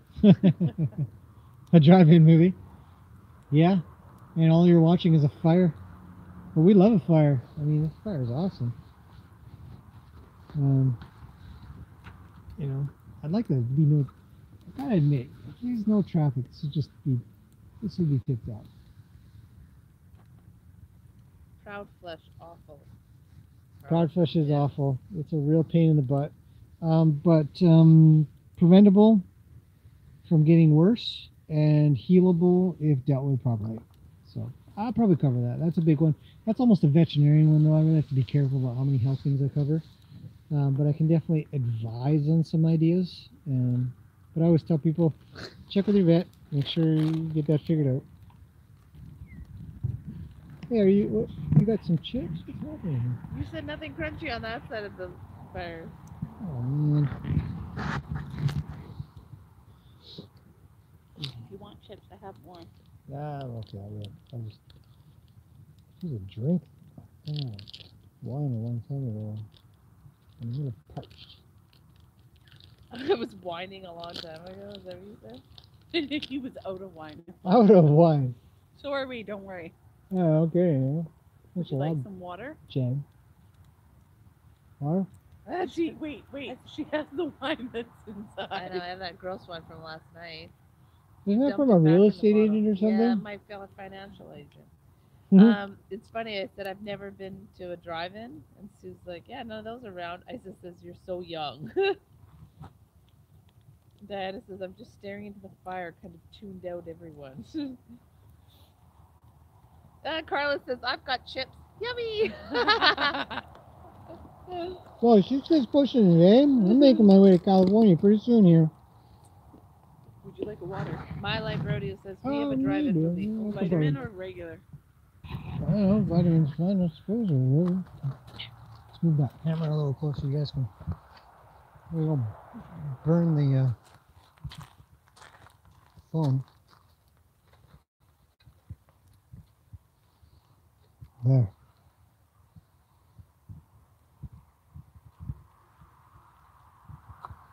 There you go. There's a little bit better fire picture.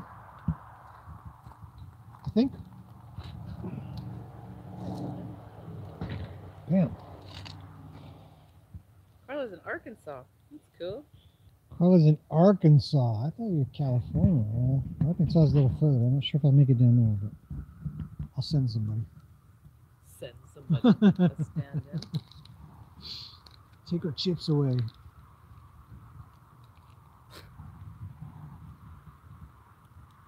Mr. Unknown has falafels? Is what? Falafels. What's that? I want a falafel.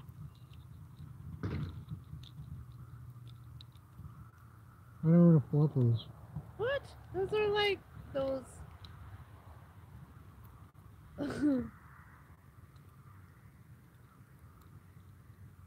Bye, Mr. Unknown. Oh, he's got to go? Yeah. It really was his last question finally. So good. You got a drink for me, thanks. Oh, thank you. Wash down that bag of chips. Diana says, "Oh, me too." She wants a falafel too. I don't even know what it is. What is it? Carla says it's like a soft pita filled with meat, and it's kind of like a gyro, a falafel. Oh yeah. Kind of like a gyro. Carla says that's why I can pick on you guys because you can't get to me. LOL. Because I said she's awesome. She's like the funny lady at the. Yeah. I love all the comments she gets against you. All your squirrel comments. Not cool, man. Not cool. Totally cool. Yes, it is. She's the coolest. See you guys. When these two girls get together, I have to go cry into the corner, hug my horses, make sure that I'm still a man. Yeah. You just open yourself up for comments. That's all good. No problem. I'd opened it. Is it? Yeah. Just give it a quick shake.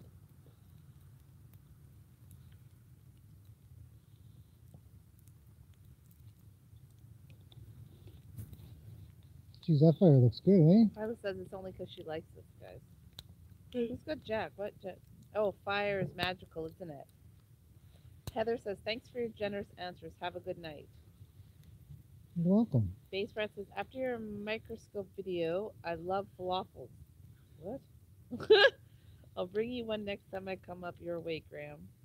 I looked up your iPhone holders for the iPhone. They want 230 some bucks. I think a man of your genius would make one. Yeah, for the and I have an Android. I have a Samsung actually, I did make a little jig that sort of held the camera, the phone to the microscope, so I don't have to look into the eyepiece directly. But I think I want to make something a little bit more permanent that actually I can make minor adjustments to if I needed to. But 230 bucks, a lot of money. I definitely wouldn't be bothered with that. Yeah. I can hear the frogs. You can't hear the frogs now? Yeah. Yeah, they're noisy.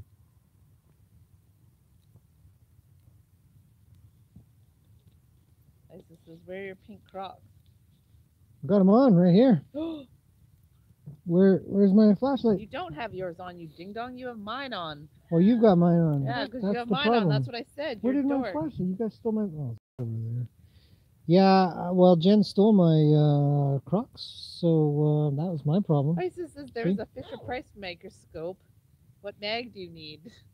You're hilarious, Fisher Price. Oh, she actually says she bought you a pink hoof pick today. Oh yeah. You bunch of clowns out there, I swear, don't start following all the girls' work where they're doing this cups and Crocs, and Jen even laundered my teeth to be pink. Right? Love it. Tell everybody how you laundered my white t-shirts to be pink. Well, I thought you needed a pink shirt. Yeah, pink shirts, 2 white pink shirts. It's supposed to be white. Whatever. Wash them with something red.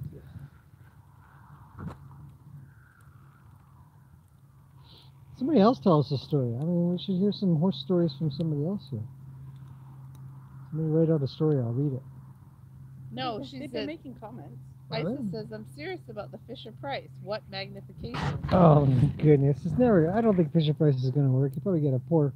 You need 10 times magnification. Maybe it's not like a kid's brand. Fisher Price isn't a kid's brand. I thought everything Fisher Price was kids' Yeah, brand. but I'm saying maybe it isn't. I don't know. That's Isis. Isis, you need to get a 10 times magnification. And you're not going to want distortion, so a good lens is ideal. Not one of those flash. Yeah, that's it. 10 times is all you need. You don't need anything more. Anything more than that, you'd just be too close. You also wouldn't be able to focus on the subject because the focus plane is too far away from the lens itself, because you've got a piece of glass in between what you want to focus on and the lens. So if you were to go up, say you had one, like I have one, I think it's 4 times, 10 times, and then 40 times. Or 20 times. I don't remember now. She says, "Don't be dissing Fisher Price. Used it in my clinic." Yeah? She said, "Oh, that's all 10 times." No, it's 8S kids. I don't know Yeah, what that yeah, means. it was 8 times kids. Oh. Yeah, I mean, you can, but I'm pretty sure they're little plastic lenses on those things, aren't they? Maybe they're glass. I don't know. But, yeah, you do, it's beneficial to have 10 times, but anything more than that, you won't be able to focus very well because you can't get the lens close enough. My Life Rodeo says that my dad bought a new horse today and she's going to steal it. Oh, So I'm going to steal. Haha. yeah. What kind of horse is it? Probably a quarter horse. Bia Ranch says my son has 4 pairs of Crocs. 4 pairs, Crocs. I've got 1 pair. But do they have jewels? Yeah, mine are bejeweled. And they're dogs, not Crocs, actually, come to think of it. So I got the Mine are cheap brand. Crocs. I got the cheap brand They're of not Crocs. Crocs. called They were more dogs. expensive than my Crocs. It's just the only place that sold them in the off season. Don't melt my. Don't put those up. Be careful how you put those in the fire. Excuse me, yours are just as close. Well, yours are Crocs. It's a new Mustang. A Mustang. I do want a Mustang. I think in time, I'll probably get 12-year-old myself one. Gray Dapple. A gray dot. Oh man, yeah, I'd steal that too for sure. I mean, why wouldn't you? Especially if it's all trained up already and stuff. You don't have to worry about that kind of thing. That would be nice.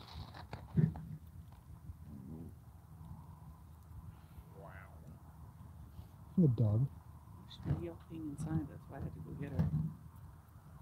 She was inside? Yeah. I didn't know that. Well, her paw split open again, so. Oh, jeez. Meow. Well, I hope everybody's enjoying this firelight. I know I am.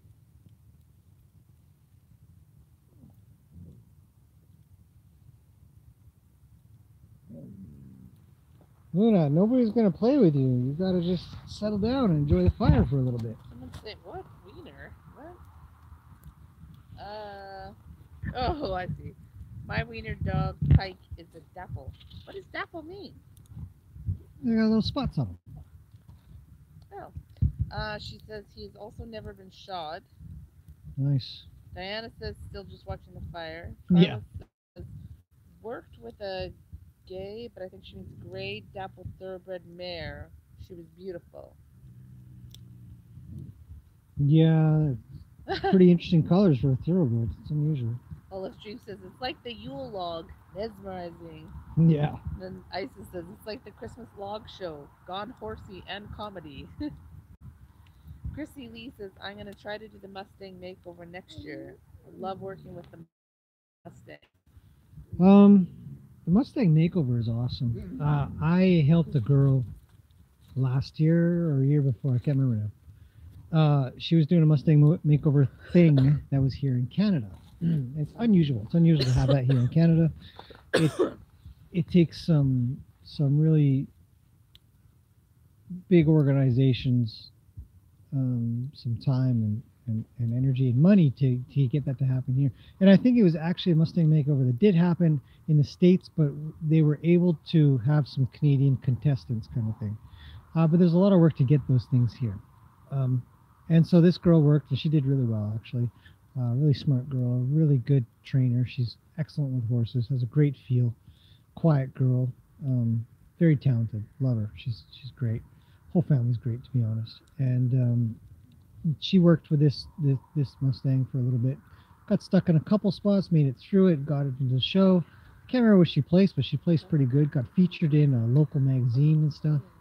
The Mustang makeover is really good because there's some good goals that are set for people, and I would say for anybody that is willing to sort of spend the time and has the facility to do so, you must have a particular facility that is suitable for the Mustangs. I think you must have 5-foot walls. You must be able to provide for them, and also prove. I think you actually have to somewhat prove that you can actually work with them. And but if you ever get the opportunity to do such a thing, and we were going to try to organize something here where we could get it to come to Canada, but there are a lot of rules in place, and you got to do some medical stuff and whatnot to get them here. But it would be really cool if we could get that to happen. So good on you for doing that. I think it's fantastic. Um, you can learn so much from doing it, and I learn a lot watching. There's one guy named Colorado Rainsman. His name is Sean Davies, and I've talked to him a few times about some of the things that how he does them and why he does them. And I think he's sort of come up with his own methods of doing these things. I mean, he's modified them or come up with them all by himself on special ways to work with these Mustangs that get them to come around. And it can be a really big... Jen, you're going to burn my dogs. Use a stick. Here, look, use a stick. You stick the pointy end. You gonna have it? Oh, do you want it? Go. You know, Mustangs are amazing. I mean, really, really, really cool.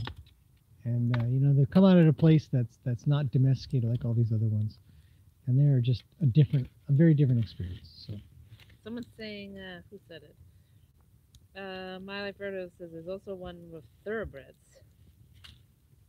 Like thoroughbred challenge, apparently. Yeah, we have a thoroughbred rescue place around here where you can grab some that are off the track. I've worked with a few of them where they're right off the track, and maybe they haven't had the best experience on the track, coming off the track, and they get left in that situation. I would almost say it's almost, I don't know if worse is the word I'm looking for. But to have a horse that has been treated in a way that makes them more acclimated to not want a human around compared to ones that just have no idea. They don't have a positive or negative. I mean, other than being in the pens, I suppose. So that probably doesn't help at all. But they're not there for too long. It could be pretty scarring, I guess. She's worked with 3 mixed race horses, not a makeover, but they can be very difficult, but it's rewarding. Yeah, I agree. I mean, I'm going to just sort of generalize in a way and say it's rewarding to work with all horses for sure, especially the scared ones, though. So I know what you're talking about. When you bring them back from wherever they've gone to, wherever they've been taken to, I guess you could say, because they're born in captivity and they have to get taken to a place of fear. Whereas the wild ones are just in a place of fear by nature. Nature says, yeah, this is where we are, and then some humans come along and capture them with a helicopter or whatever they do, and then they get sort of stuck in that place of fear and not brought back up because that's what they're there for, to be rescued or adopted. You work with them from there. So that's why I sort of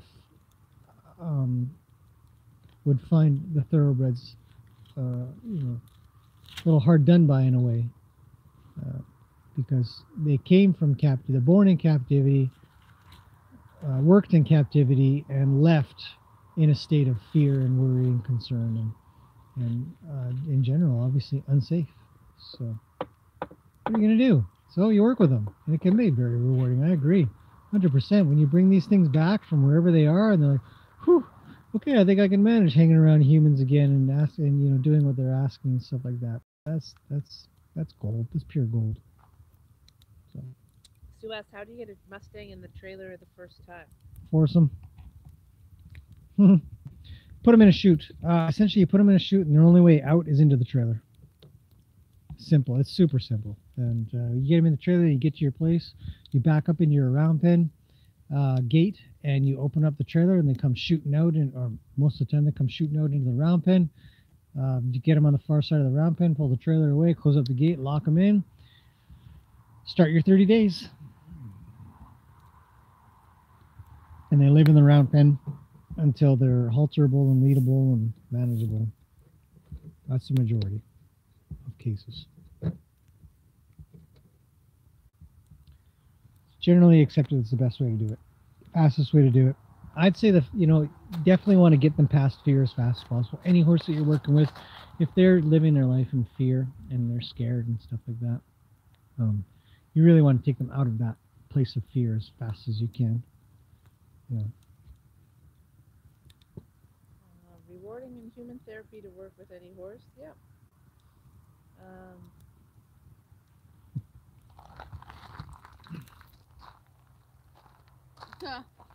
Diana always keeps marshmallows around for hot cocoa. Smart. Yeah. My Life Rodeo seems to have graham crackers for some reason. Oh, nice.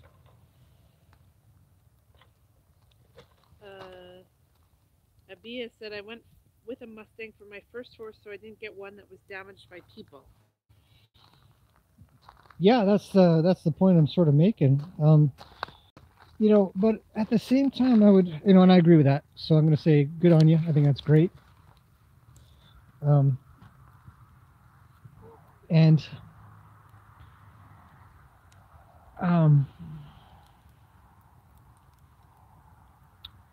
There can definitely be some extra hills to get past because you don't get to be that first experience or second, even just a second or third experience with a human. Racehorses are handled by a lot of people, usually. Groomers come and go, leaders come and go, riders come and go. And generally, you know, it is what it is. You know, they're there to make money. So they've got those experiences and they get a little more ingrained. The idea of having one that has never been sort of handled by humans, I think is attractive, very attractive, because they're going to get rounded up and killed off anyways because there's too many of them. They breed too quickly, consume too many resources for what the humans can allow to have. So you get these things and they haven't been handled by humans, and you get to be that experience. You know, maybe they've got 1 or 2 experiences so far of a month or 2 being stuck in some pen, but mostly around their own kind. They get chucked into a trailer, so maybe that's their 3rd experience. They get to your place, you're the 4th, maybe 5th. And from there, you get to just build up,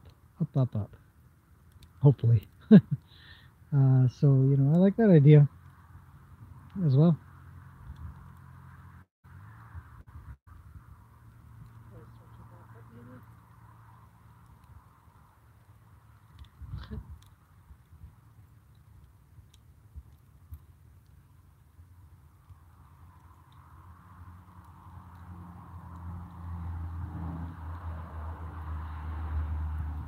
Busy for 11:29. Yeah, the road is crazy. It's been some event that went on or something.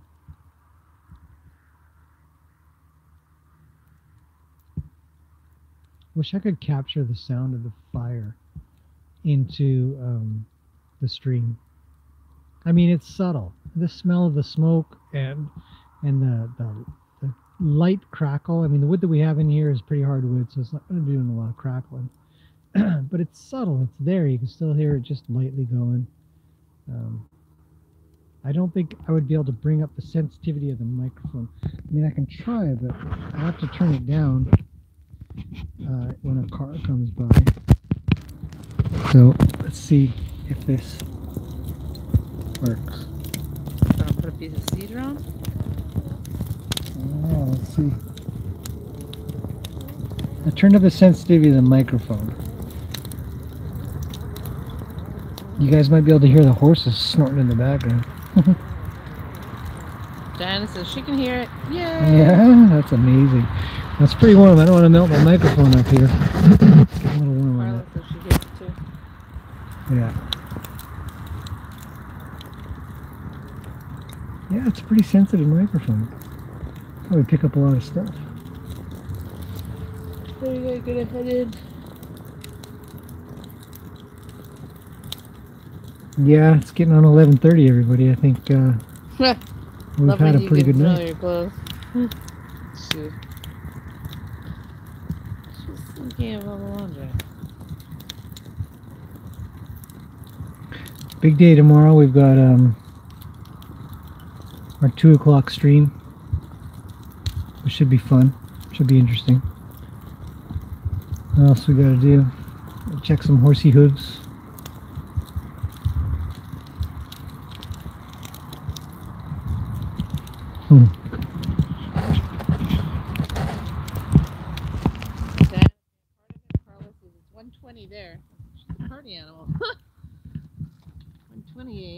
goodness.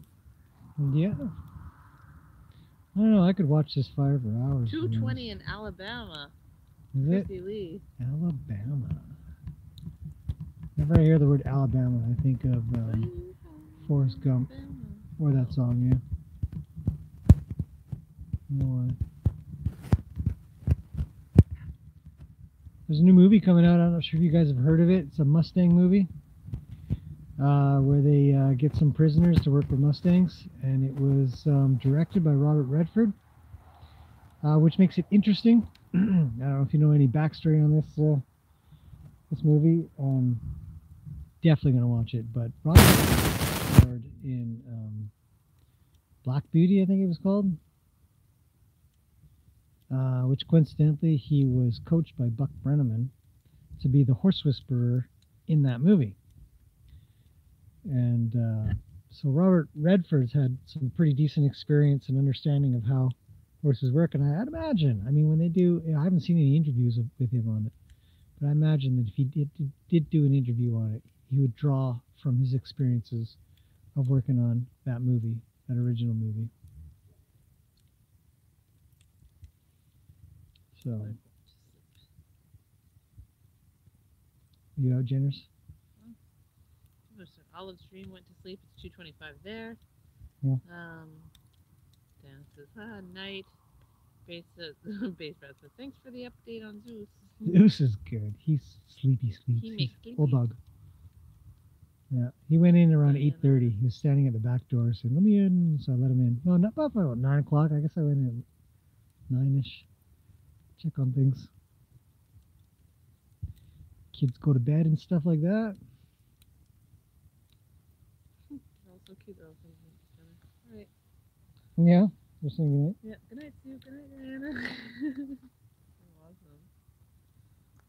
Good night, Jen. It's like camp, you know, and there's like 20 bunk beds and everyone says goodnight to one another. Oh man, camp. I mean, obviously I bring up camps a lot because I talk about one of my first crappy experiences with horses as a kid. I went to a week-long camp. I had to ride a horse and it totally sucked. So I didn't do anything that I wanted to, and sat underneath the tree. I'll never forget that terrible experience. I'm glad I didn't get left with that in the end. But you're right. Yeah, you being in the camp dorm, or all boys or all girls or something. At least the ones that I went to.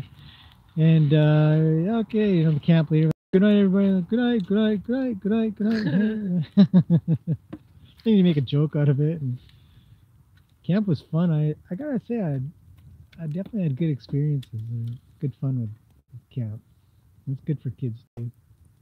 I don't know what it's like now. If everybody's got a cell phone and they get to hold on to them, post updates or whatever the heck kids are doing at camps with their phones.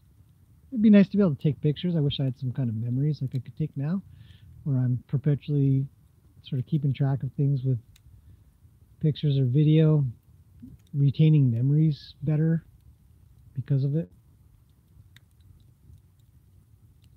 The frogs are insane. It says, good night. My rodeo says, our camps were never that nice. We slept in tents that we set up. Eek. Oh yeah, we had tents as well. I think I've been in a couple. I just set up some tents and stuff, but The Olive's Dream, Walton family. Totally. I don't know what that is. What? I don't think I do. This was a show in like the 60s, and that's exactly the ending of the show was good night, Mama. Good night, Dad. Good night, so and so. Good night, John. Good night. They say good night to each child. No. It was no a memory. really you would know it if you saw it. Would I mean, it was before our time in a sense, but it's sort of iconic. See, good night, Jen Bob, because it's like one of the guys' names is like John Bob or something. Like it's so funny. Yeah, that would be totally lost on me. That joke was just over my head. Yeah, John Boy, that's what it was. Good night, John Boy. Right. Future clinic, sleep out at stable horse. Yeah. Camping in the summertime here would be awesome, eh? Bring your horse, pitch a tent out here. Get the campfire going, sleep, get up in the morning, feed the horses, clean up poop, get on with the day, do some trail riding out back. It's dry in the summer, we can definitely do that. Got plans, big ideas. I love the color of that. I don't know if I can I'm going to put the microphone down for a second so I can make an adjustment here. That's funny. Dave Brad says there was a couple of kid who went winter camping and slept in an old marriage camp bunk beds. The kid in the top bunk above me had a bedwetting issue. Can guess the rest. And it was Northern MB. Oh no.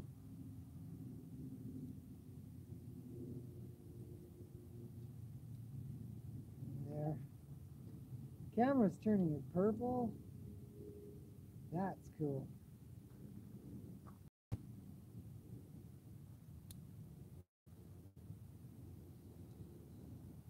There. How about that view?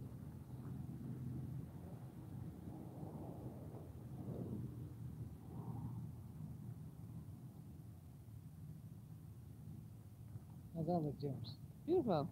Like that? So there, right? Close up of the fire. Looks sharp. It's hard to leave the fire, I gotta admit. I mean, it's a nice feeling. Nice, dry, warm.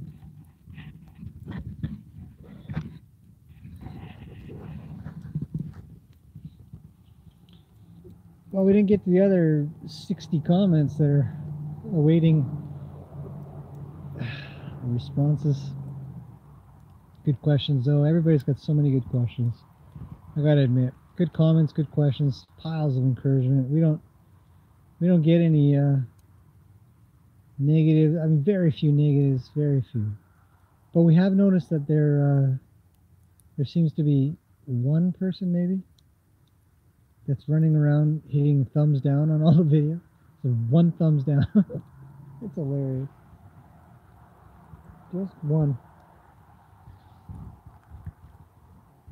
Hey, Jen? Yep. This morning was funny because within an hour of the video going up, there was already that iconic one thumbs down. It's like, just, why don't you just say why you do that? Keep thinking it's probably somebody that wants to see some horseback archery or something, so definitely need to get on that. What about Canadian Alberta Wildies as sub for Mustang makeover project? That's a good question. I don't know if they do that here. We do have, there's a lot of rescue places and places that are trying to get some of these recovered horses or some of the indigenous areas that end up having too many horses, or the horses get sort of taken away. They end up offering them up for adoption. They become rescued horses for slaughter. It's a really big deal. I mean, those that are ready to go off to the meat market would be a great candidate for people that want to work with horses to get them, in good shape to be around humans and safe and on to the next step that could be their possible life outside of a can of dog food kind of thing. What do you think of Tennessee Walkers? Tennessee Walkers are super interesting. I mean, you've got this poor gated horse industry. Are you out? Yeah. Jen's leaving, everybody. She's actually leaving now. 11:30. I did it on 11:30 on the dot. 11:30, she says. I know what time those 8-year-olds are going to wake up. 8-year-olds. They see you in fact. Yeah, I'll be in shortly here. I love this fire. I'll probably stay up just a little longer. I'm a night owl anyways. Tennessee Walkers are cool.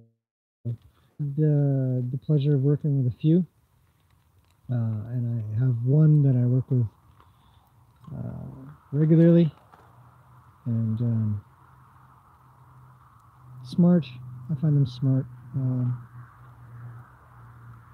Depending on their upbringing or depending on their situation that they're in, they could be pretty high strung or just totally calm, but usually are sort of, to me, represent more of an Arabian, I think. Yeah, it's smart and, I don't know if flighty is the right word because I wouldn't want any negative connotation to be in there. But really aware of their surroundings and a high desire to stay alive. Probably the best way I'd put it.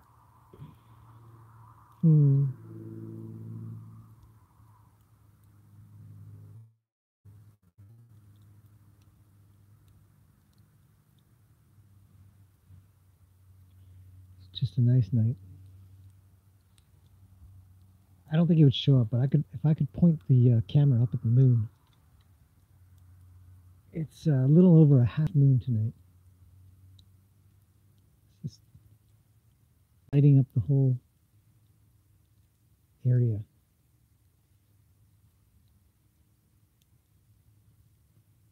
It's quiet now. Okay, Jen's gone. Actually, I have to look at comments while I run some. See. I think everybody's saying goodnight to her.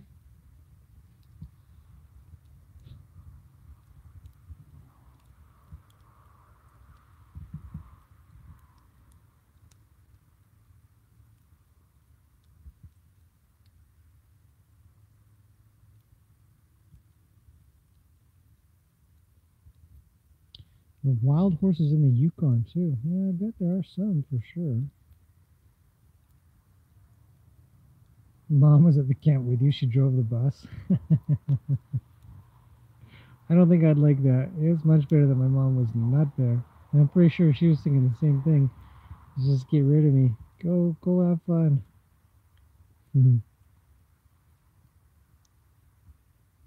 A kid above you had a bedwetting issue. That's hilarious. That is really funny. Another noisy car. Oh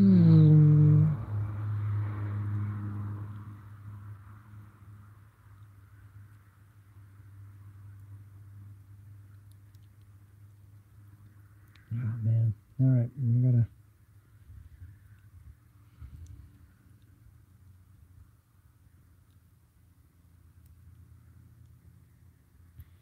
Javier Ranch is in California, that's right. Tehachapi? Is that a place? Wow.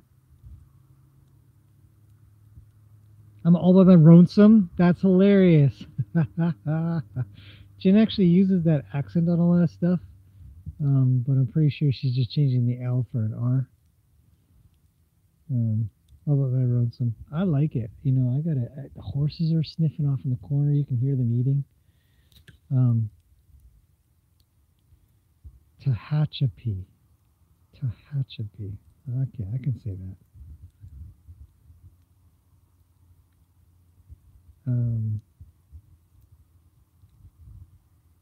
Eating food. You can hear them sort of shaking the hay bags, blowing their nose and stuff. Crackle of the fire. Every once in a while a car goes by, but no big deal. Get used to it living here. But if I put my phone down here and I just go by the light of the fire, it's peaceful. It's really nice. Lucky to have this. We're building a ranch for people with disabilities. The horses and burros will be part of the program. That's awesome. It's a big deal. There are a lot of people that really want to be in the industry of what that is, of as more and more, and I bet this Mustang movie by Robert Redford, he's going to have some cash to advertise it, and he's probably going to have the right people around him that will help out and get this idea of working with horses out there as therapeutic, because it's exactly what it is. Working with horses is absolutely 100% therapeutic in many ways. And people with disabilities, physical or mental, depending on the horse that you're with, it can provide just the right kind of challenge and peace and comfort, and just as normal people that don't have any of these problems, and you get to hang around with them, they're herd animals. They're not predators. They're not trying to eat anything or fight or nothing. They actually just want to be around you too. So I think if we're able to, let me see here. How do you say? Tahachapi. Okay. Seen something that's only Tahachapi. I'm not sure what it was about, but interestingly pop up from there. Key to the Twilight Zone theme. If everybody knows what the Twilight Zone is. The wild horses here are called the Oak Creek Wild Horses. They're beautiful and all black. I almost adopted one. That'd be cool. That's like our Canadian horses. Our Canadian horses are all black. Frisians are also all black, which is interesting.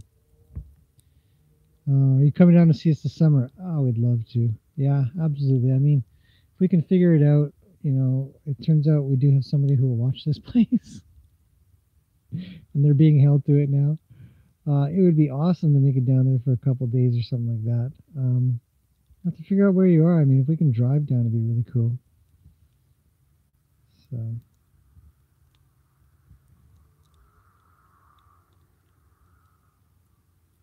But yeah, volunteer places, or not volunteer places, therapy or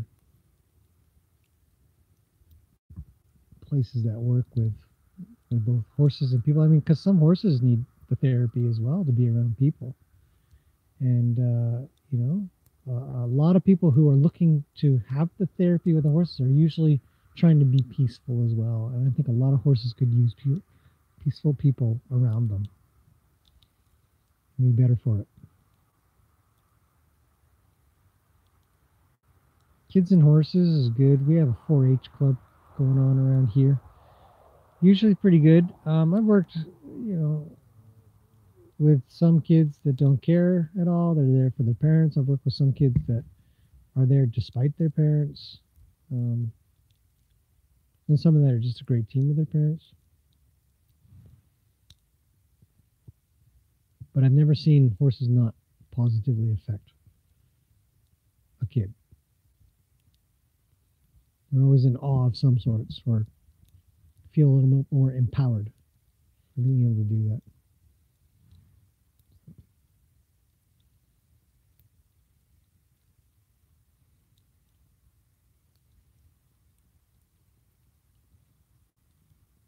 Yeah, the horses are just, I don't, you guys probably can't hear them, but they're just sniffing and shaking hay bags, and frogs are going. There's no cars.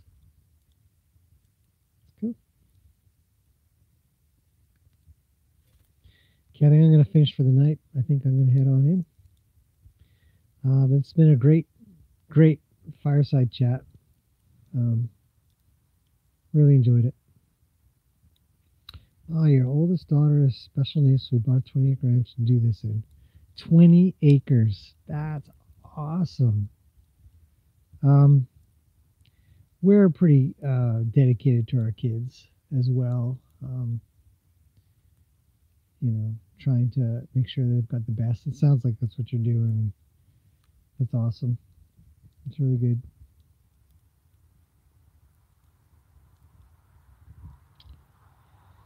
Okay, going on 11:45. I think I will call this a night. I hope you guys have enjoyed the fire. It's going down. It's getting a little less. If I zoom out on this thing, you'll see it's just slowly going down.